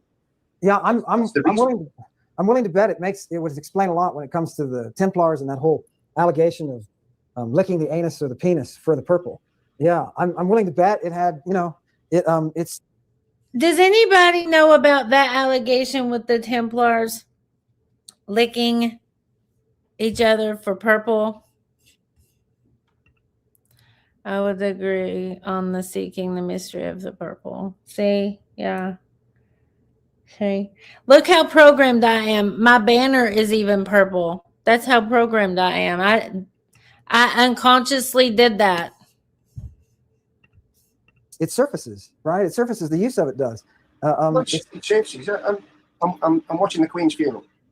The crown is sitting on a Tyrian purple pillow. It's nestled on a Tyrian purple pillow. Can you all understand, Rob? His British accent is very thick. If you can't understand him, I'll slow it down. Just let me know. It's covered with a Tyrian purple, a huge cloth covering it, and then it's got the royal standard. I'm not sure how to pronounce that correctly, but right on the corner you've got the Irish side of it, and you've got the heart with what I interpret as a symbol with the breasts out right on the corner. And I'm mourning the Queen's passed away, but I'm also looking at that image and thinking, whoa, it's purple everywhere. You've got a symbol on the corner. What? It's all there in the symbols, isn't it? And it makes you think. Like I say, I don't know if I'm correct. Can you lick that? Could you run up to that casket and lick the purple and get high, or no? that wouldn't be the purple dye is. It's not the same, but if it was, I don't know. I'd like to know. Don't know. Yeah. That's the answer. I'd like to know because they pulled out a jumper from a cave what had been there for I don't know how many years. I don't know how many years it had been there. But as soon as it hit the sunlight, the colour was radiant. the dye and this Tyrian purple dye only gets better. It doesn't degrade in time. It only gets better, apparently, from what I've read. So that's why it's more expensive than gold. It's hard to extract. Really difficult to extract. So when you have it, why do you need the blood of the redhead or the dragon? Why do you need these? It can't. I think it can only be because you're potentiating, right? So you've got your DMT like effects, and are you somehow? But was it purple? Did they do any do we know of the Templars? Did they have any association with the purple Murex? Do we know? Modifying through the system, through filtering it through the person, and they have to be of a certain Aryan makeup, right? And when I say that, everybody goes, "Wait, what did he just say?" Right? I'm talking about the Aryans, the real ones, not the mythic ones. Yeah. Right. But the Aryans who were coming up with these, with all this pharmacology, these antidotes.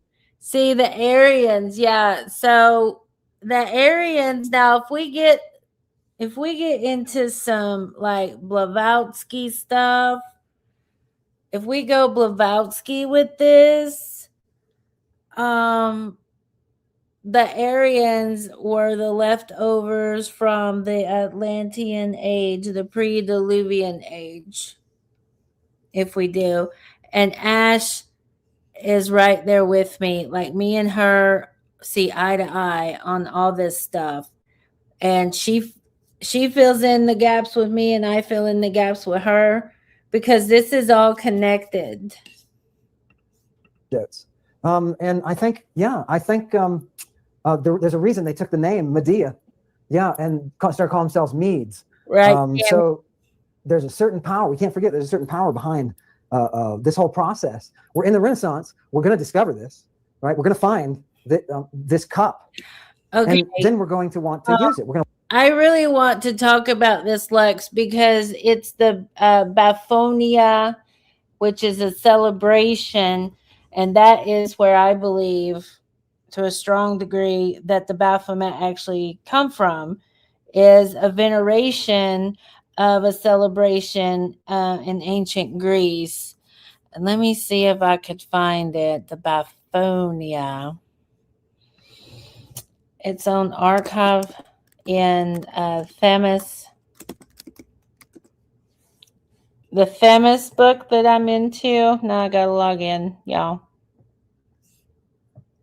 I'll let you all watch while I look for the Themis. Oh no, it's right here. By Jan Harris. I think it's Jan Harris. Pretty sure. Themis. There we go. A study of Greek social origins. I'll pull it up.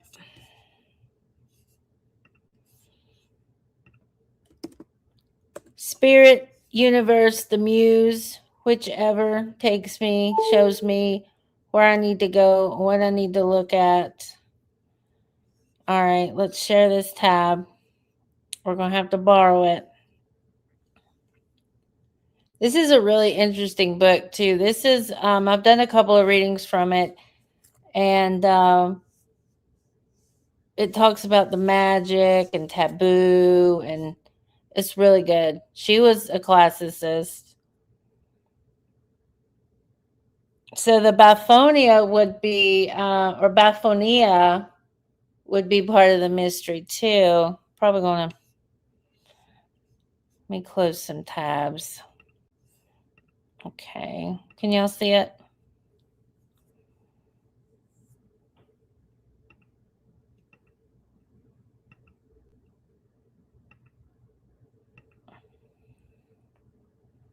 Don't tell nobody I'm a nerd.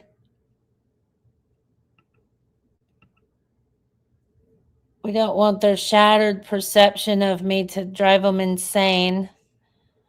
There's the Dithe Ramos.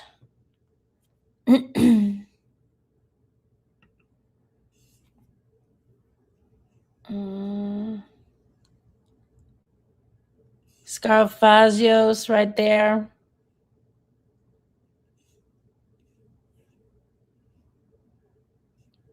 The bull.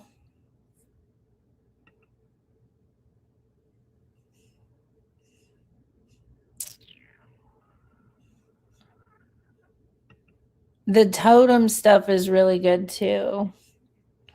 Where is it in here?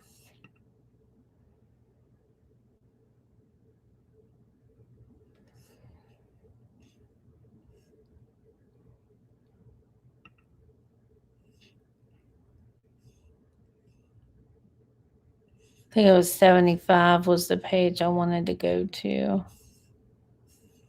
That's the magic.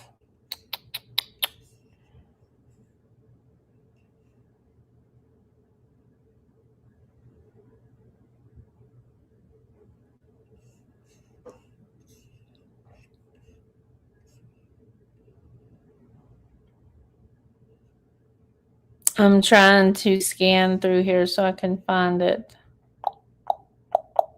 There it is. The Baphomet a Year Festival. The Dithyramos, the Spring Festival, and the Hagia Trida Scarophagios. Yeah. The year and the Horai. The spring as Horai. So it is it's another huge festival. And if you let's see if we can pull it up.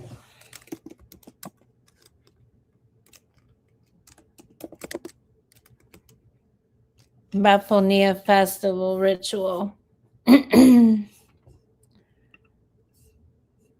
This is where I think, honestly, the whole Baphomet come from. Where is that? Here we go. All right. This festival was held in honor of Zeus, Polius, Polius, meaning Zeus of the city, is another name for ox murdering. Baphomet, involved in the slaying of an ox for the desecration of the altar of Zeus in the Acropolis, according to Pausanias. The festival was apparently antiquated even in classical times.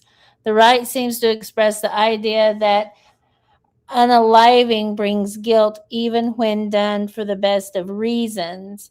In the ritual, sacred grain is put out on the altar for a group of oxen, and the first ox to eat the grain is struck down with an axe. There's our double-headed axe as a ritual tool in ceremony. The ox slayer then flees, leaving the ox behind. Or the axe behind. The ox is butchered and consumed in a sacrificial feast. Afterwards, a trial is held for its unalivement, with the blame passing from one party to another until finally it rests on the axe, which is then thrown to the sea. So it's passing the buck. It is a form of passing the buck, right? It is a form of Darvo, right? I didn't do it. It wasn't me. I didn't need it. You know, it is a way of dealing with guilt and shame. Because if you love nature, if you worship nature, if you want to make sure all things are safe and well, but you have to figure out how to deal with the guilt of the everyday life of having to take a life in order to live, right? Be it flora or fauna, and you're consumed with this guilt, then I can see this once a year, this massive ritual of passing the axe, passing the buck, passing the guilt and the shame. All right, this ritual may have had its origin in a cultural shift. The altars of the Mycenaeans were generally tables of offerings, not structures for burning animal victims. Perhaps at some ancient time, an ox chanced to eat the offerings on the sacred Mycenaean altar, and an incensed bystander slew it for sacrilege.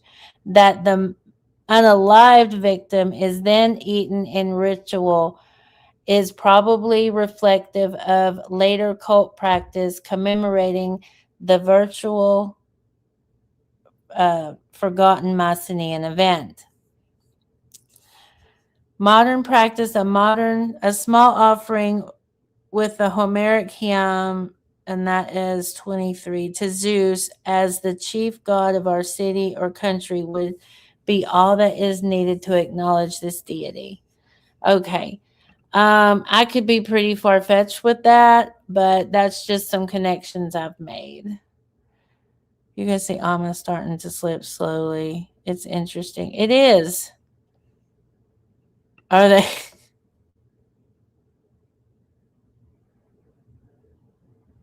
Okay, so nothing about purple. So there's another lie we've caught him in. And the Templars were accused of worshiping Baphomet, which it means to be dipped or dyed. Yeah. Okay. Baptized maybe in the blood. Yep. The Baphomet. The Baphomet. No, they didn't.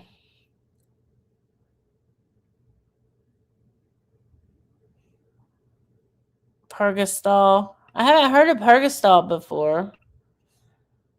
I've been reading Templar shit. Yeah, me too. That's what I was like, what is he talking about? Why is he bringing in the Templars? Unless he is associated. He is associated with them. I don't know why the reference. They testified that they did. They kissed each other or they had purple. Do we truly know anything historical if we weren't there? Other writers besides Vidalsky with better data. Right. Without agenda. Like, who could we read from without any agenda? They said they used the Teraphim of John the Baptist had to speak to and call Baphomet. Baphomet is Mithra. Well, Mithras is a slaying of the bull. It all goes back to these rituals. It's actually, how is it Sophia if Baphomet is by gender?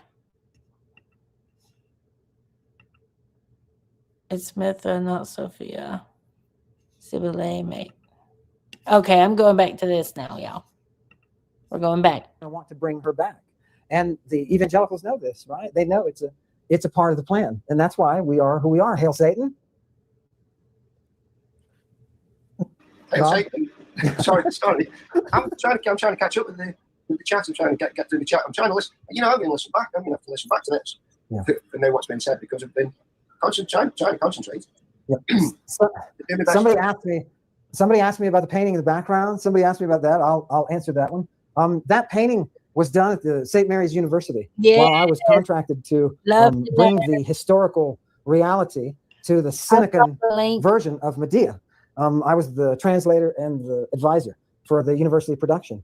And one of the participants whom I was able to guide through this process that we're doing now with initiation, they very successfully were able to, well, shoot, the Earth was hit by a blacked out sun for a period of time. Yeah, right. From the dark star. The dark star was hitting the Earth. You know, they had those detectors. Anyway, where's the painting from? One of these students had a class in art while we had a discussion about ancient magic. And while she was across the campus, I gave a talk on the image that you see painted in the painting.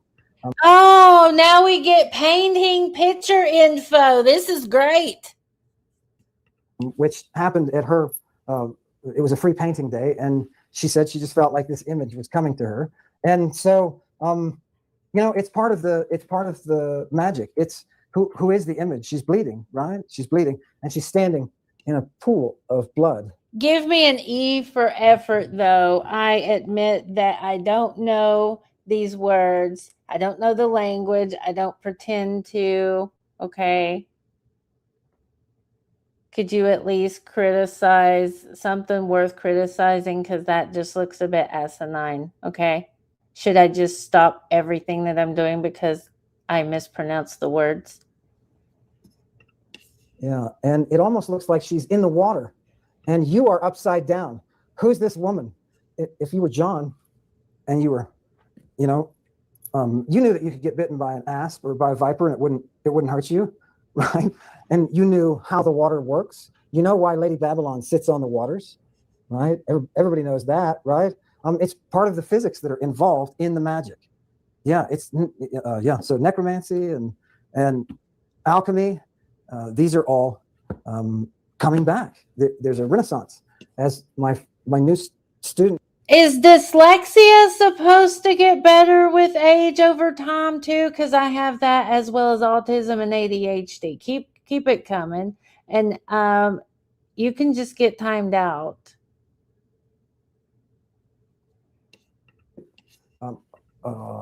Physicist will be able to tell you. Look, people, we're in an area where this thing is a mystery, right? And it's gorgeous. There's something in the cup that's provided, and that's what we're almost there to find out, is what's in that cup. Ammon? Yeah. Who and what is Satan? I want to know. Yeah, exactly. Who and what is Satan? Who asked that? Joe Jones. Joe Jones. Here's what I'm going to ask. Sorry, Joe Jones. I must remember. I'm sorry. Who and what is Satan? Yeah. Here's what I'd like you to do. I'd like you to take that question to Byron. Okay. It's a necromancy lesson. When you engage in necromancy, you are involving a process that you can inhibit yourself. And the way to uninhibit it is to randomize it. And so when you come to Byron, you ask him a question, and through the muse, he can answer you back. So here's what I want you to do. Go to Lord Byron. This is right. If you wanted a necromancy assignment, here it is. Go to Lord Byron, Joe Jones, and ask the devil himself. Ask the devil himself. And if you do that, I want you to come back next Sabbath, and I want you to tell us what the devil said to you. Joe Jones, that is your mission, should you choose to accept it. Your satanic engagement. Yes, hail Satan, right? Fantastic. We have a yellow shark. How does that have to do with Byron? Good question, because also yellow shark. I know. Can I get a link to your Discord? I tried searching for it. I failed. Useless. Failed. So I appreciate a link. We have been through why it has anything to do with Byron. I'm going to try and get a link. I'm going to try and get a link and put it in the comments for when this is over. Because I'm going to have to go and find the link and put it up there. I haven't got it, and I haven't got it. I wish I've got the document and I've read it myself, but I'm going to have to. I need help. In the chat, please. You can get the link for it. We need titles to search for links. So that is awesome. What I'll do is get titles up because I've got them. Apologies. Yeah. And we appreciate the art. You'll notice these reels from Agent Ferrari, and they're fantastic. Love them. That's Agent Ferrari's work. Good. Shout out. Ferrari is Perot. Perot is the original curator of myth and lore and owner. The original owner is Perot. And Ashes, yeah, if you want to do an audio book, that would be awesome. I would love to do a breakdown of all her work, really. Shout out to him, and shout out to Chewy for keeping us flying. I appreciate that. I really do. That's my daughter, by the way. There was an Apple scout. What I wanted to get up. You're gonna have to search for it. I'll come back to you. Yeah, what's that? Yeah, we're fantastic. Discord, you should create this. Now, what does that? Yeah, and what does that have to do with Byron? Yeah, no, I'm giving you instructions. Go, right? Go. Rob told me this week. He said he shaved his head, right? And because anybody that appears has to appear in mourning, right? Because we recognize the death of Jehovah. Okay, and if you cannot be born again without that state. You must be in the state of recognizing the death and mourning, actively mourning the death of Jehovah. So he shaved his head, and he went. That's scary. He shaved his head. Rob shaved his head, and he told people around why he was, because he was entering satanic initiation. So that courage, we should take note of that. Those of us on this side of the pond should take note and honor that. And Rob, don't you just want to say? I simply don't care, to be honest.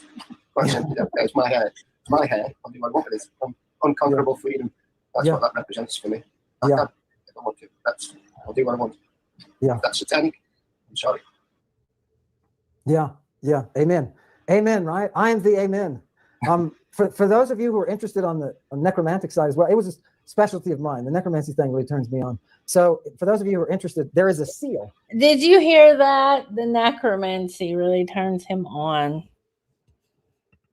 there is a seal on Jung's Liber Novus, right? And what I mean, there's a seal. I mean, Jung said there's a seal on it, right? On the work. It was split up into 3 notebooks this time. They combined it into one, right?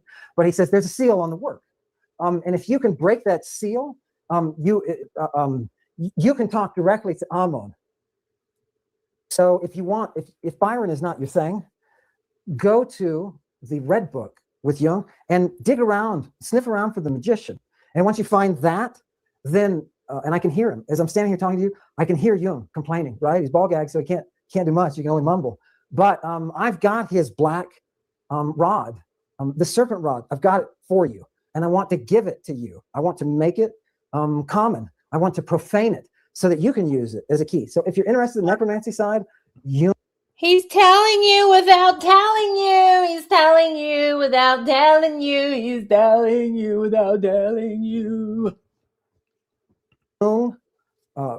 The section on the magician. Yeah, the section on the magician. And look for Ammon. Look for Ammon. And when you find Ammon, then present your question, right? What is historia? Historia is originally a question. It means inquiry, right, in Greek. But it's a question. Originally, it's a question that you propose to an oracle. And the oracle is able to unite herself with the divinity. We're going to have to find this, Ash. The magician in the Red Book. Right? Who is then able to work through you and tell you, because it's past, present, and future, and tell you how it's going to work. Yeah, it's gorgeous stuff. You don't pay her, right? And people say, oh, they got treasuries and they got this and they got that. And they also know that there's a lethality involved, and we know that the price of taking cash in the Saturnian religion, if you want to call it that, in the Saturnian practice, the price of taking any sort of compensation is immediate ejection. Yeah, so you can't worship God and Ammon, right? Ammon, I am the great Amen. You thought it was Hebrew, didn't you? It's not. Yeah. Oh, God. Now we know. Whatever reason he is like super happy, he is being worshipped as a god. Yeah, that's what it means. First mystery. Look at the. Go ahead and put up Harmonia. This is what we're trying to achieve. See, yeah, this is the beauty. This is where this great garden, this great paradise is achieved. This Eden. It's where it's achieved. Yeah. Great. Wasn't Alexander the Great's mom Olympia known for sleeping with snakes? Specifically, she was known for Rat King. Wonder where Rat King is. Sleeping with Ammon. I'll have you know, sleeping with Ammon in the form of a serpent. Yeah, and how do we do this? It was back to the Egyptians, right? This was an Egyptian thing because he had learned. He was a pharaoh. He didn't get to be pharaoh without having some knowledge, some priestly knowledge. And so anyway, he's casting. It's a magus, which our text right now, our beast that we're working on, our theriac that we're working on, it's in there. Yeah, and okay, good, Marcel. Yeah. Thank you. How do you present the cup? That's I think that's yeah. Okay, does anybody want the cup? I'm trying to go back. I don't want to Masonic Traveller question. Carl Jung, what is magic? Speaks of how magic requires sacrifice. I don't see it as necromancy. Yeah. So we want to discuss the necromancy. Yeah. Which I see as research. I see that as research where I bring up that person. Can you get up on panel, Marcel, after you work out? How long are you gonna be working out? Because I want to talk about this magician in the Red Book. Yeah.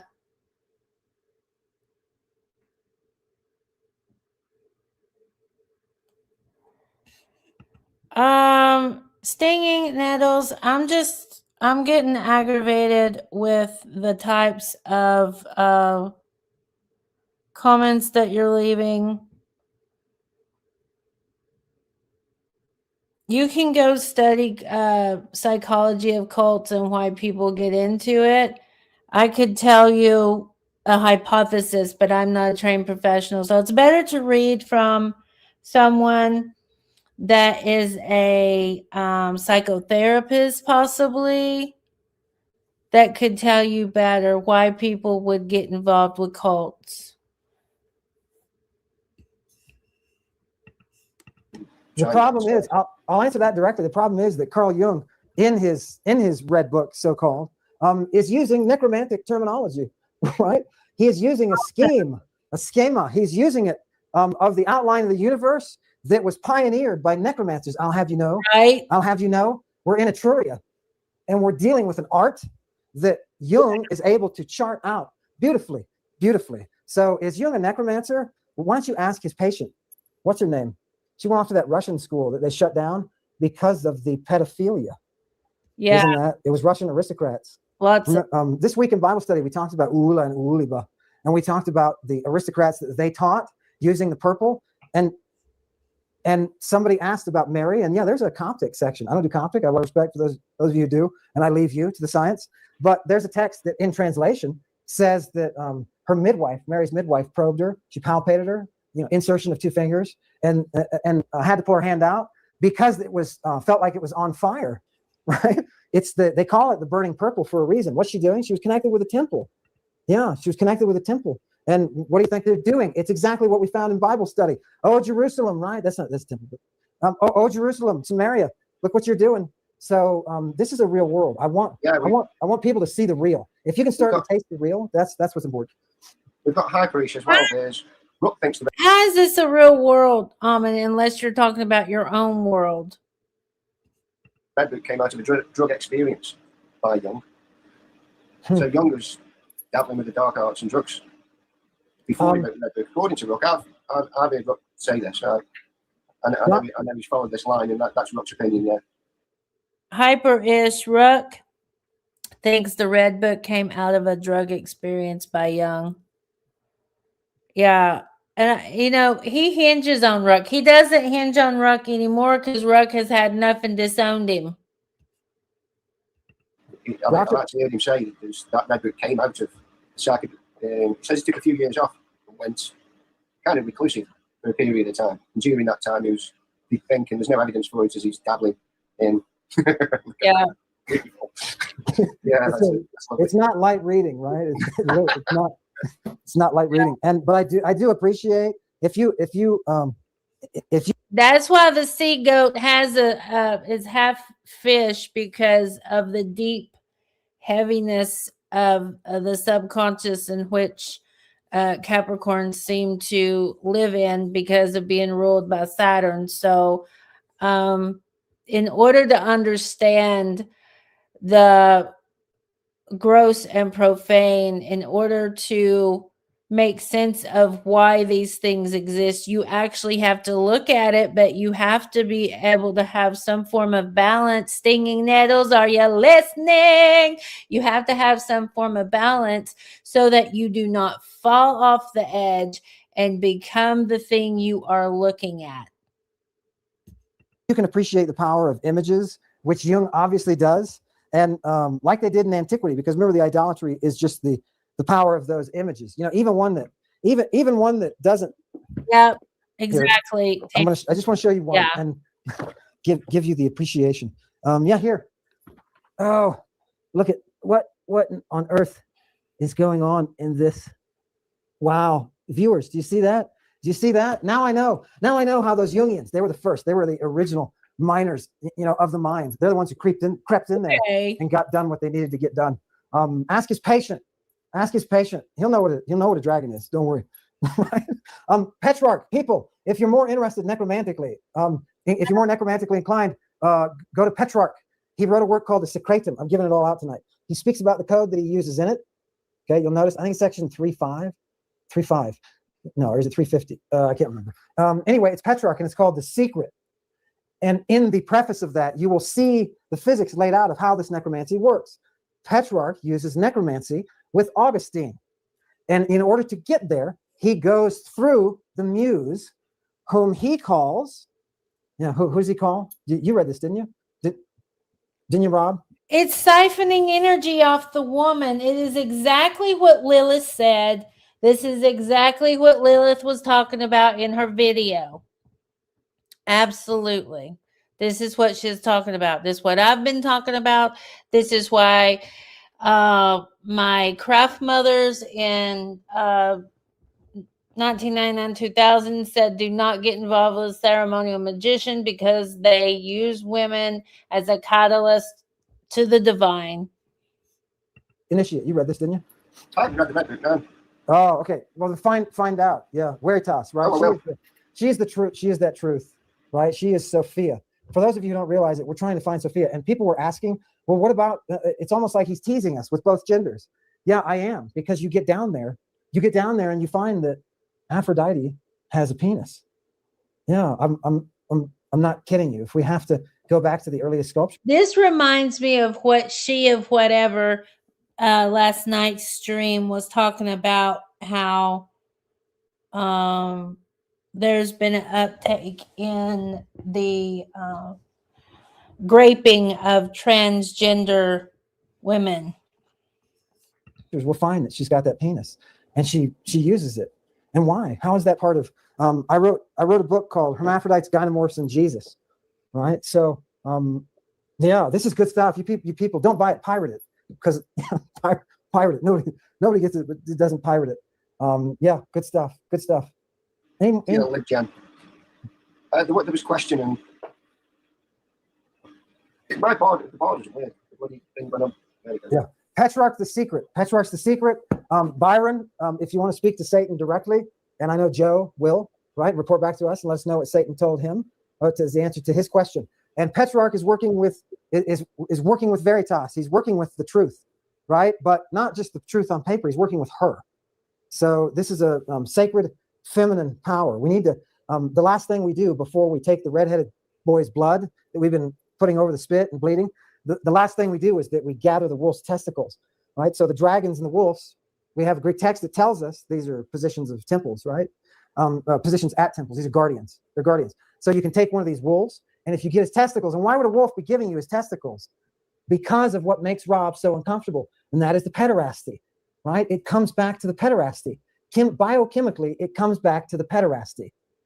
And hence, if we're going to ever elucidate why that kid was with Jesus in a public park at 4 a.m. and he was naked, we're going to, and it's got what can be used in antiquity as a medicated wrap, what are they doing? So we have to dig into that pederasty. When they told me you couldn't say the Romans used drugs, I was like, okay, it's my mission in life to find the deepest, darkest corners of antiquity and to dredge it up. And I didn't have to go far. I just had to go to the Garden of Gethsemane.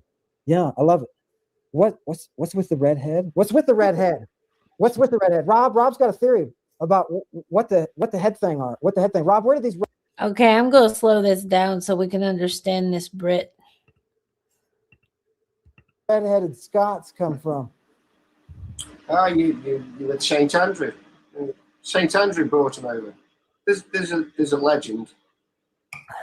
There's a legend to that degree that he brought Scythians back with him, as the Scottish have got Scythian heritage within them, brought back by Saint Andrew, who's the patron saint.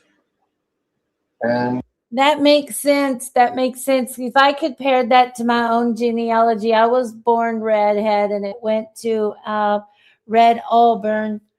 And my sister is a redhead. So that makes sense when I compare it to my own genealogy in that area. As a genetic quality that runs through them. So that's like, we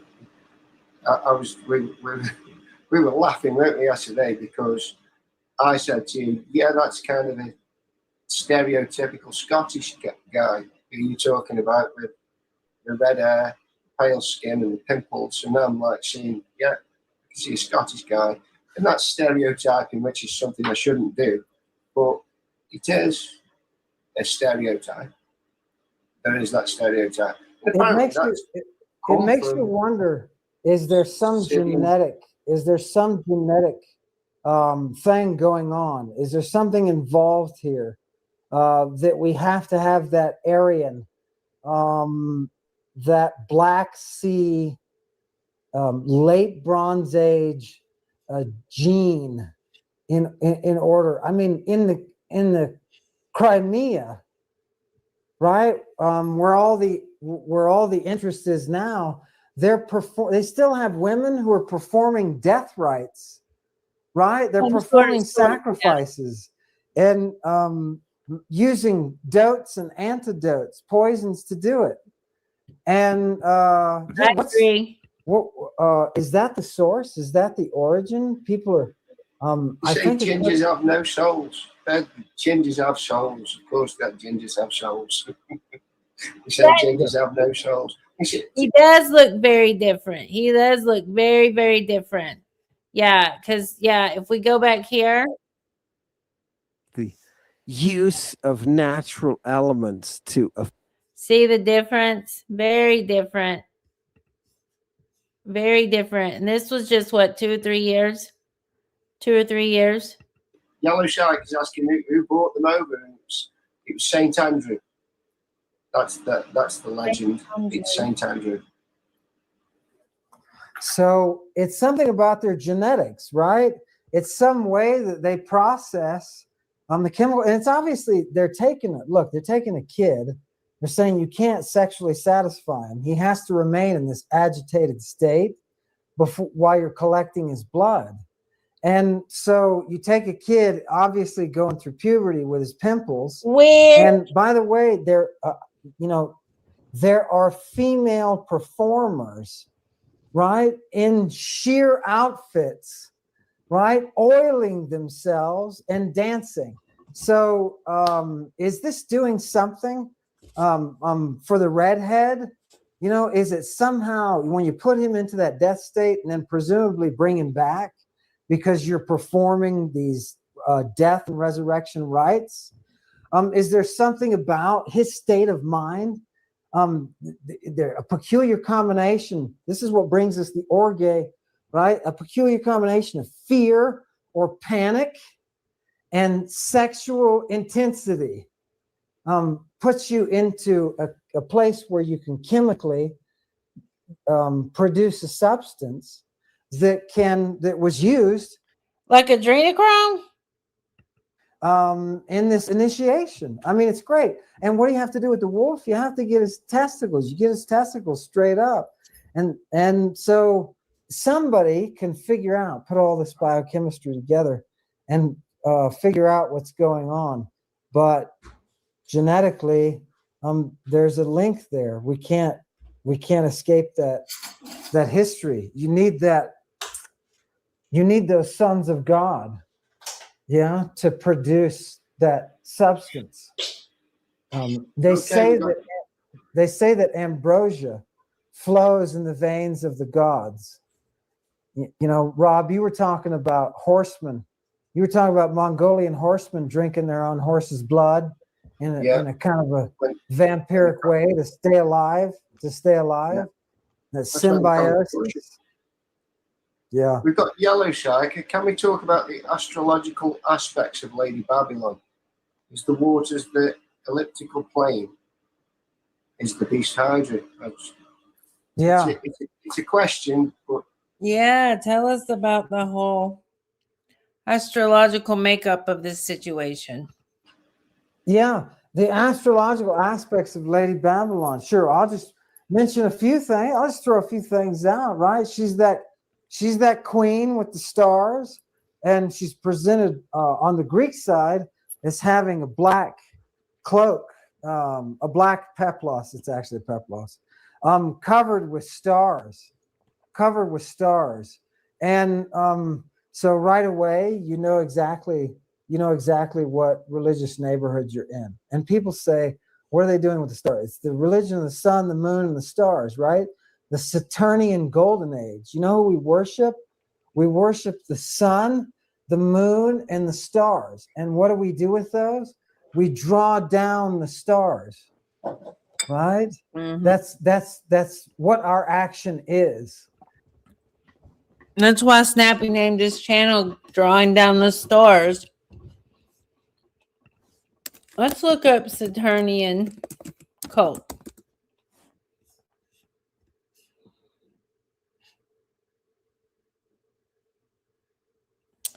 Let's see. There's a Reddit that says the Abrahamic religions are a veiled form of Saturn worship.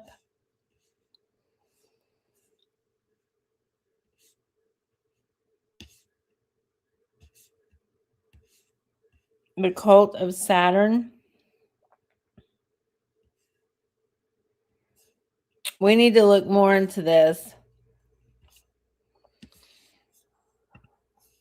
So when you go see Satan, find out who those stars are, right? And how they can be drawn. There is a universe out there. There's a universe where you can be struck by that lightning, right? And you can exist within that lightning. Yeah.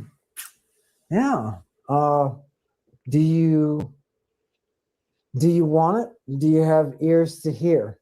Do you want who wants the manual, man? I'll give you the manual, the PGM, and you can experiment all you want. You can open portals, get yourself into big trouble, right? And push toward the mystery. But what amazes me is all this mystery is about one oracle. It's about one queen. Yeah, there's no boy in the garden. It's all about her. And somehow it gets yanked historically. It gets yanked into this masculine form where we are using the Herculean boy as a source of our Galene. Yeah. And so, we have some explaining to do. If we can see this history for what it is, right? At least we'll. Marcel, are you about done working out? Let me get back over here. Yeah, he does. He knows what he's doing. You can make a pound of a jerk off for 50 cents in the lab.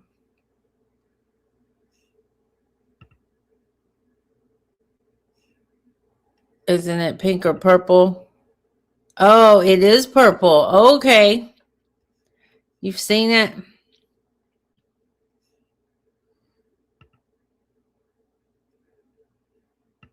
All right. This is very interesting. The cult of Saturn. It was dropped about a month ago. It'll tell you a lot about this initiatory process because I've only got halfway through it so far. I'm talking about the link I just dropped, and it is uncanny to my experience within the cult. The learning the hard way or putting hardships on an initiate in order to humble them down. Debate over where Yahweh originated. It seems like probably a synchronized God, like an amalgamation. Okay. Know that. I thought a week ago when it says in the Bible that Jesus was touching kids, and the people were complaining, and they're like, "Tell him to stop touching the kids." And he's like, his apostles come to his disciples come to him, and he says, "Oh, what are you doing? You're trying to scandalize me, right? You're trying to get me in trouble." That word for touch has been translated to you as touch for a reason. It is also the Greek verb for to molest. Yeah. Was Jesus a child molester? Yes, he was. And his religion was satanic, just like the religion of the Jews. Yeah. Satanic. Yeah. It's beautiful. Oh my, it's gorgeous. Bronze Age people, back to the Bronze Age. Got to go back to that queen. Got to go back to that one queen. Why is he pulling? This is why I'm confused. He's pulling Bronze Age into Medea's time into Jesus's time, right? Myth spinning. Yeah. I see a note here that somebody's Rob, say something. Lady Bagman, I am a Satanist and my wife is a Christian. Do you have any advice to help remove the scales from her eyes, so to speak? This is Daniel. Yeah, Daniel, the best tool to remove the scales is the reality. Take her to the garden. Take her on a date to the garden, right? Be there with her and show her the boy. Show her the hell? 3 men who are. What is he even talking about? The only garden I could think of he could possibly reference is the medicines, the plants, the baneful substances. Standing at a distance, keeping watch, keeping guard in a public park at 4 a.m. Show her the authorities that show up, right, for the raid and capture Jesus. Show the fighting and somebody getting an ear chopped off. Show the boy running away, right? Take her to Ananias and Sapphira and say, the Lord struck them down, right? Show her these things, right? Have you all ever heard of the Ananias and Sapphira? I've never heard of that. Jehovah's weakness is the reality, right? Because what we have created from it doesn't match it. It's just a reflection of the reality, right? And it's important if you're going to work with somebody who is within a cult, right? Christianity is a cult. It always has been a cult. It always will be a cult. It operates on the terms that every cult operates under. And its salvation that is offered, it's ionic life. It's not eternal life. It's ionic life that's offered, is why you can make mountains move, right? They are very much dialed in to the magic already without them even knowing it, right? They're very dialed. The Christians know. They know it's the apocalypse, right? And despite the fact that they worship a liar, right, and place him on the throne of tyranny, despite that, I can't handle him at regular speed. Despite that, reason, we'll get to them. Let me just repeat something that was told to me by a Jungian. A Jungian told me, practicing Jungian, told me and recognized for his talent, told me that there's something about the treatment of Nazis and presenting the maternal figure to them, right? You present the Great Mother. Find the Great Mother that is rejected by Jehovah, and you've got your crack, right?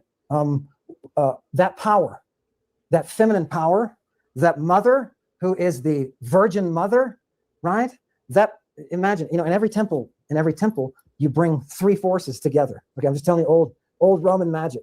In any temple, you bring 3 forces together, right? And so if you bring the Virgin, the Queen, and the lover, if you bring Aphrodite and you bring Hera, and you bring Athena, then that combined power is able to disrupt the masculine. The feminine, the secret is the feminine magic power is superior to the masculine.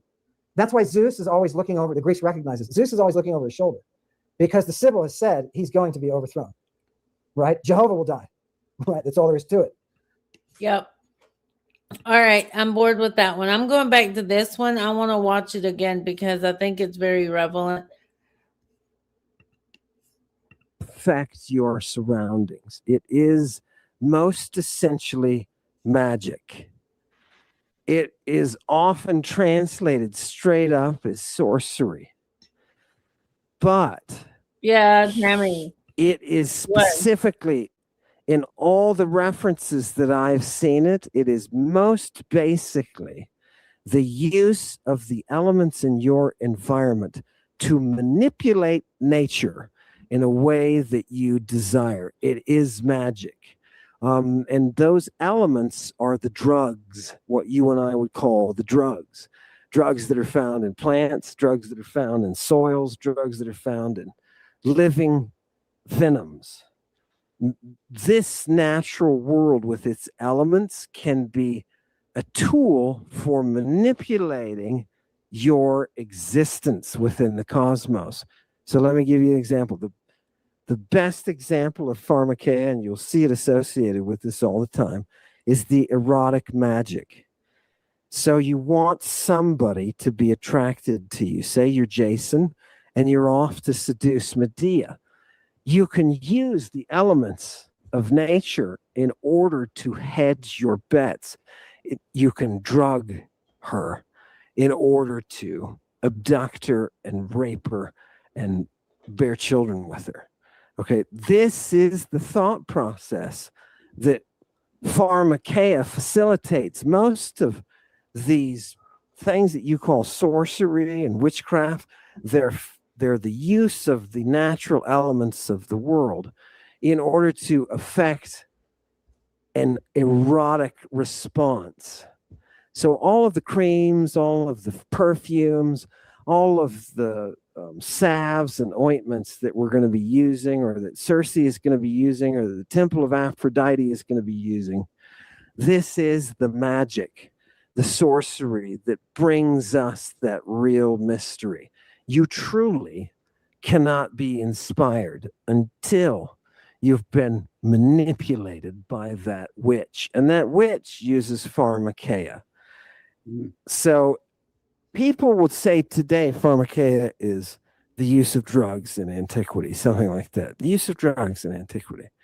But because they haven't read texts that talk about pharmakeia and all the sorceresses that are involved and all the magic that's involved, they don't see the predominance of sex. They don't see the predominance of what they call filtra, the use of specific sex drugs, right, that are meant for one thing. Jason sails to Colchis, right? But before he does, he stops off at Lemnos and he rapes one of the locals. And he does so by drugging her. And why? Because Jason was trained by the greatest Thessalian big-cocked centaur that there was.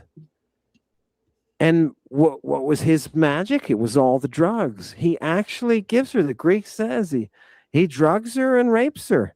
So that's what the language is showing us for pharmakeia. That's who's using it. You know, people think because of medieval images of the witch, they think witchcraft is, you know, some whatever, a pot in a.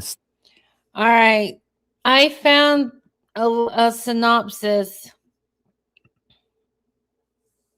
of the magician in Jungian's Red Book. Refers to an inner chapter and a key visionary figure named Philemon, an old wise man with kingfisher wings who acts as Jungian's primary spiritual guide and internal companion. Let's see. He personified a psychic content that Jung recognized as distinct from his own conscious personality, and that he painted him with wings of a kingfisher, symbolizing a bridge between earth and the sky spirit realm. That's very Mithraic.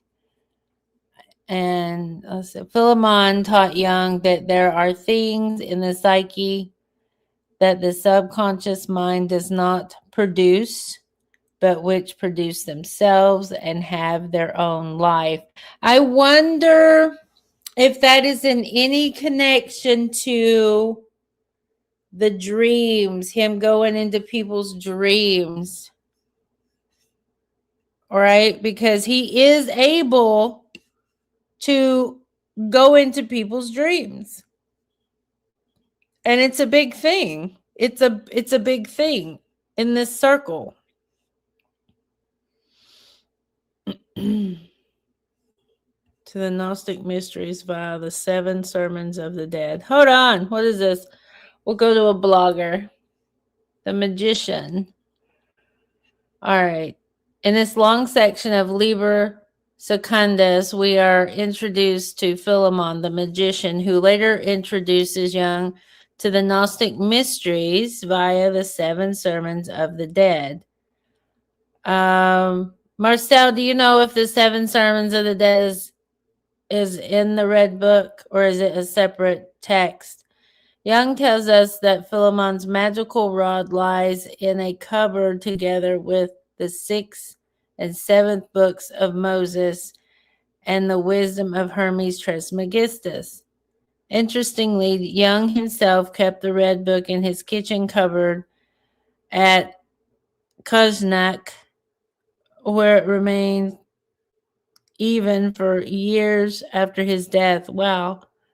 Of further note, the 6th and 7th books of Moses is a book of Kabbalistic magical spells that was published in 1849 by Johann Shabal, who claimed without warrant that the spells were derived from ancient Talmudic and Kabbalistic sources. Now, why would Ammon say that if you find the magician in the Red Book, then you will know Ammon? You will find Ammon. That's very interesting because this is very Abrahamic religion. I had those books. I had the 6 and 7 books of Moses. I gave them to Gandhi. I sent those to Gandhi. The introduction of magic provides Jung with an opportunity to discuss the role of reason and unreason in the search of one's soul. Jung says, whatever I want to learn and understand something, I leave my so-called reason at home and give whatever it is that I am trying to understand the benefit of the doubt. I have learned this gradually because nowadays the world of science is full of scary examples of the opposite. With regard to the nature of the magic, Philemon tells Jung there is nothing to understand. Magic happens to be everything that eludes comprehension. The difficulty with magic is precisely the difficulty of existing without reason. However, since reason declines with old age, most magicians are advanced in years. Jung makes a number of other interesting observations about magic. We learn that it is an error to believe that there are magical practices that one can learn. One cannot understand magic. One can only understand what accords with reason. Magic accords with unreason, which one cannot understand. The world accords not only with reason, but with unreason. Further, magic understanding is what one calls non-comprehension.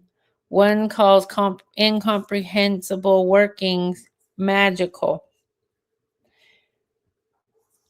Where reason abides, no one needs magic. Hence, our time no longer needs magic.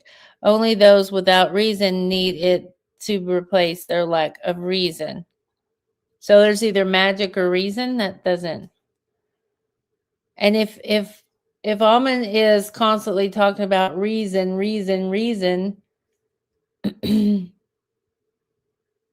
this is very interesting. But it is thoroughly unreasonable to bring together what suits reason with magic, since they have nothing to do with one another. But it is one thing for whoever has opened the chaos in himself. We recognize that the world comprises reason and unreason, and we also understood that our way needs only reason, but also unreason. But one can be certain that the greater part of the world eludes our understanding. A part of the incomprehensible, however, is only presently incomprehensible and might be already concur with reason tomorrow. The practice of magic consists in making what is not understood understandable in an incomprehensible manner. If one opens up chaos, magic also arises. Hence, chaos magicians. One can teach the way that leads to chaos, but one cannot teach magic. One can only remain silent about this, which seems to be the best apprenticeship. Okay, so this makes complete and utter sense to me now, why there is so much chaos surrounding Ammon.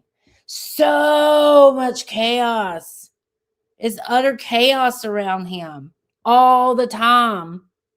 There is no kumbaya whatsoever. Makes sense.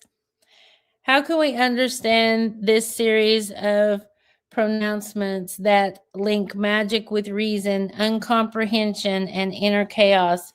We can begin by turning to Jung's psychological types, which, as we know, was written during the same period that Jung was composing the Red Book. There, page 454, par 773, Jung says that he uses the term irrational not as denoting something contrary to reason, but something beyond reason, something therefore not grounded on reason. This, he informs us, includes elementary facts, for example, that the earth has a moon, that chlorine is an element, the water reaches its greatest density at 4 degrees centigrade. I think that's a misprint. 4 degrees centigrade. Yeah. Chance and the accidental features of objects and events also included under the heading of the irrational. While we might question some of Jung's examples, it is clear that for him, unreason is that which is at least currently beyond reason and comprehension. While certain things that today exist in the forest of incomprehension and unreason may someday enter the clearing of knowledge and reason, for Jung, there is also an essential irrational and essential incomprehensible and essential unknown. An example of this might be the non-answer in Heidegger's famous question, why is there anything at all? It is the belief in the existence and significance of an essential unknown that is one of the features that distinguishes Jungian thought from much of contemporary psychology. Indeed, Jung's respect for the essential unknowable places him in close proximity to the mystics. For example, according to the Jewish mystics, the infinite God, Ein Sof, literally without end, cannot be an object of thought, let alone speech, even though there is an indication of it in everything, for there is nothing beyond it. Consequently, there is no letter, no name, no writing, and no word that can comprehend it. That's true. The wisdom of the Zohar. The locus classicus of the Kabbalah, the Zohar describes Ein Sof as the limit of inquiry. For wisdom was completed from Ayin, the nothing, which is not subject of inquiry, since it is too deeply hidden and recondite to be comprehended. From the point at which its light begins to extend, it is the subject of inquiry, although it is still more recondite with anything beneath, and it's called the interrogative pronoun who, hence who created these. Also, from the womb of whom my come forth the ice, as much as to say that about which we can inquire but find no answer. Okay, I need to get into the Red Book because I want to learn more about this guy.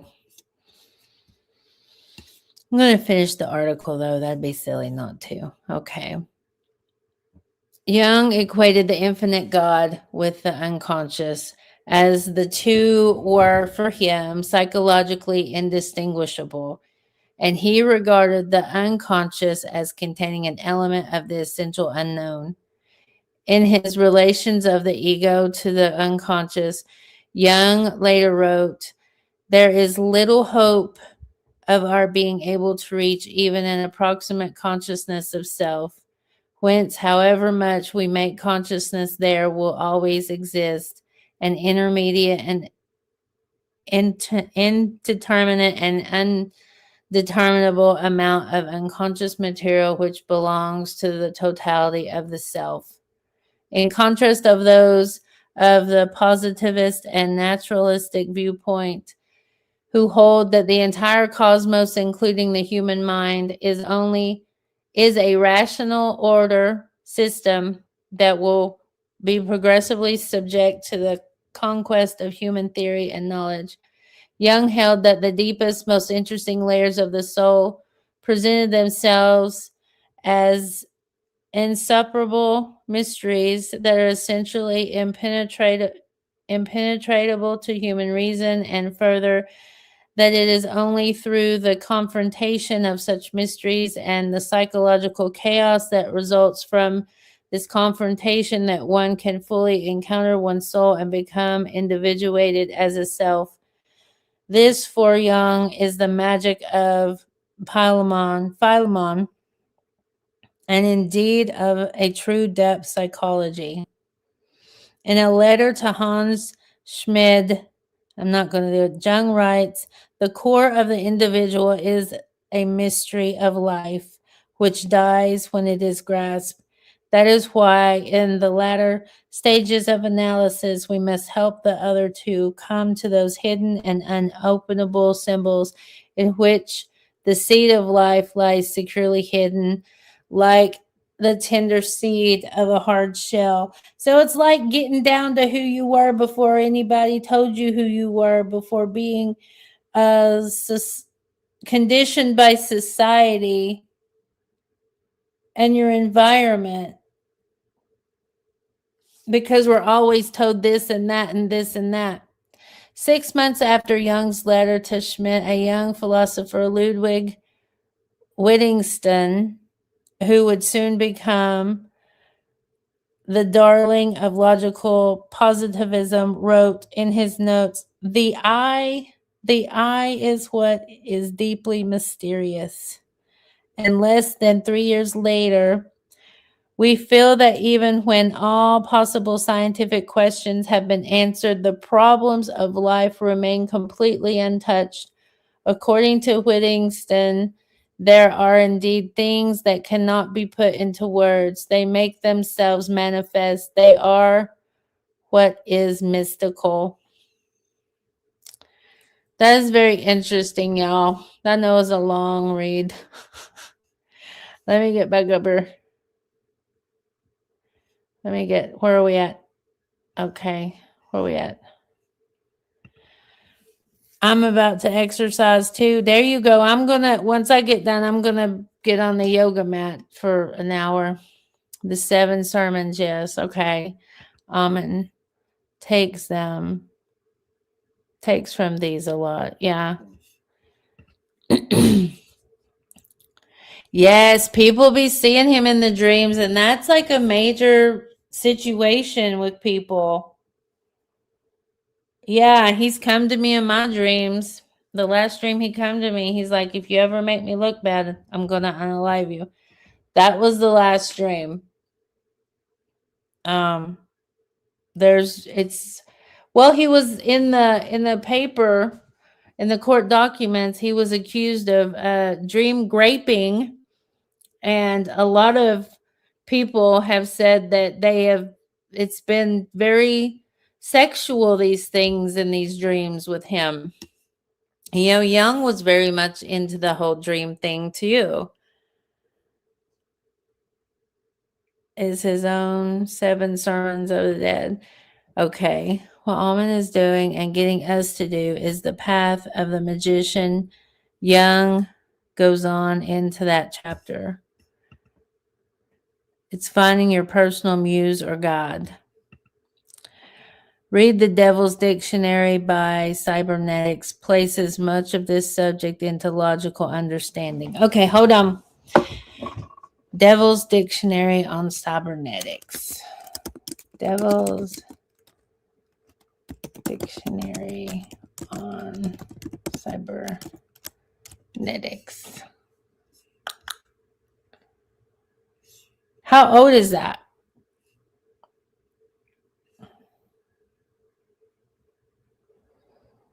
1914. Wow, Tammy.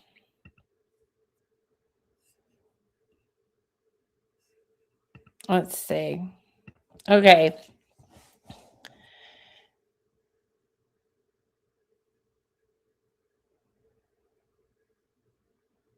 This is cynical, baiting definitions, a satirical devil's dictionary entry for cybernetics. Looks like this. The art of convincing machines that they are running us while convincing ourselves that we are still running the machines. Feedback. The polite scientific term for an argument that loops infinitely until both human and computer lose their minds. Automation, a clever arrangement where human labor is replaced by a box that requires 3 engineers, a server farm, and a constant supply of prayers to perform the job of a person on a clipboard. That is interesting. The Devil's Dictionary. The devil. What is all this?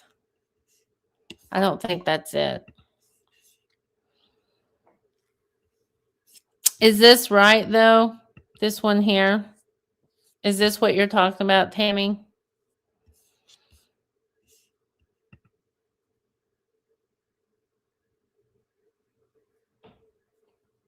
It's a mix of, okay, magic and reason. Okay.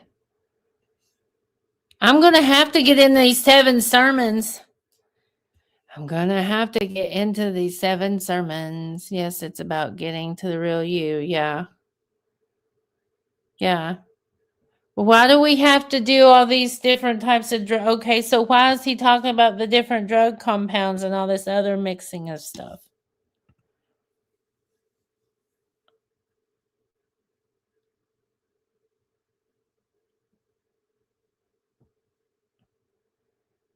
Really?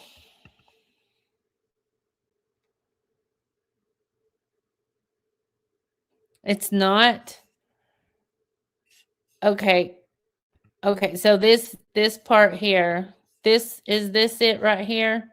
So what do we do? Do we start here? What is all this on the right? Do you know, Tammy? Is this chapters? People? Actress, actor? This is just the A's.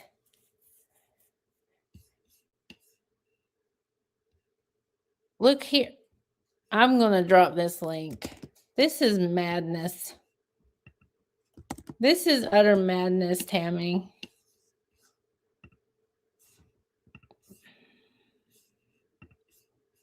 I wouldn't know where to start, Tammy. Oh my gosh. We could start in Australia.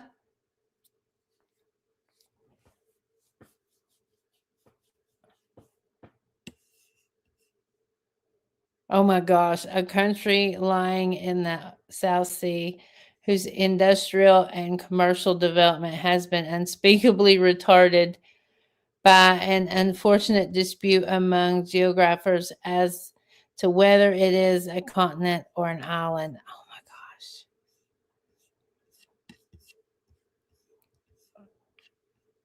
gosh. So is this just words that people often just fight over? Let's see. Satan's in there. There's Sabbath, sacrament, sacred, sacred, sacred, detected or dedicated to some religious purpose, having a divine character, inspiring solemn thoughts or emotions, as the Dalai Lama of Tibet, the Mugum of Mibwango, the Temple of Apes in Ceylon, the cow in India. Yeah. the cat and the onion of ancient Egypt. All things are either sacred or profane. The former of ecclesiast bring gain. The latter of the devil appertain. Okay. There's Satan. Satan, one of the creator's lamentable mistakes, repentant in sackcloth and axes. Okay. We have axes. Been instated as an archangel, Satan made himself multifariously objectable and was finally expelled from heaven. Halfway in his descent, he paused, bent his head and thought a moment, and at last went back. There is one favor I would like to ask, said he. Name it. Man, I understand it's about to be created. He will need laws. What wretch? You was appointed adversary, charged from the dawn of eternity with hatred in his soul. You ask for the right to make his laws. Pardon. What I have to ask is that he is permitted to make them himself. It was so ordered. That's interesting sight. That's interesting sight. I haven't read the online versions, but the Urban Odyssey works on it weekly. That's interesting.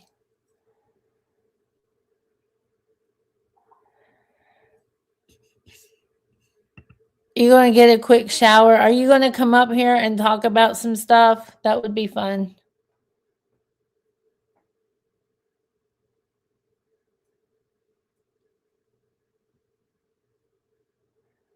No, these words are different definitions in cyber technology.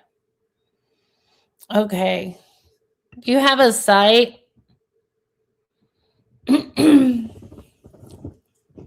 Because I really want to get into that. I really want to get into that. I'm getting tired though, Marcel. I'm getting tired. I've been going on almost 3 hours. Almost 3 hours. There's a lot of stuff I could bring out and talk about, but I don't want it buried after 3 hours. Yeah.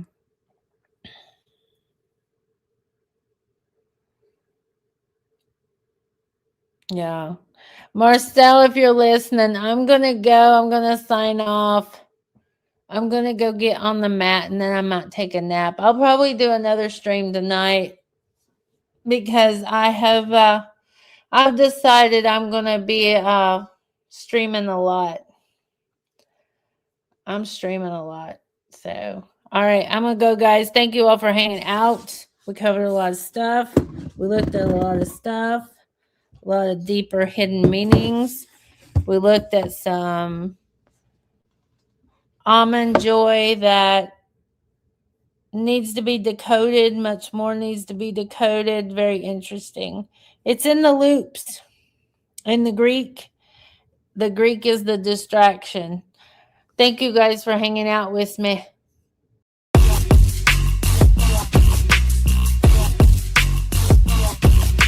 Dusty ass goof, you soft like clay. Talking big game, but you ain't here to stay. You were born degenerate, zero fucking benefit. Half and half Benedict, wash out imminent. Claiming you're real, but it's all a front. Fake ass flexing in your little stunt. Trying to act tough, but we see through lies. Your weak ass vibe just don't hypnotize. Step to me now, I'm ready for war. Got my crew with me, yeah, we settle the score.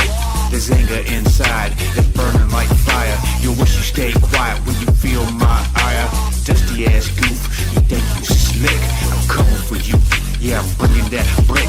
You born degenerate,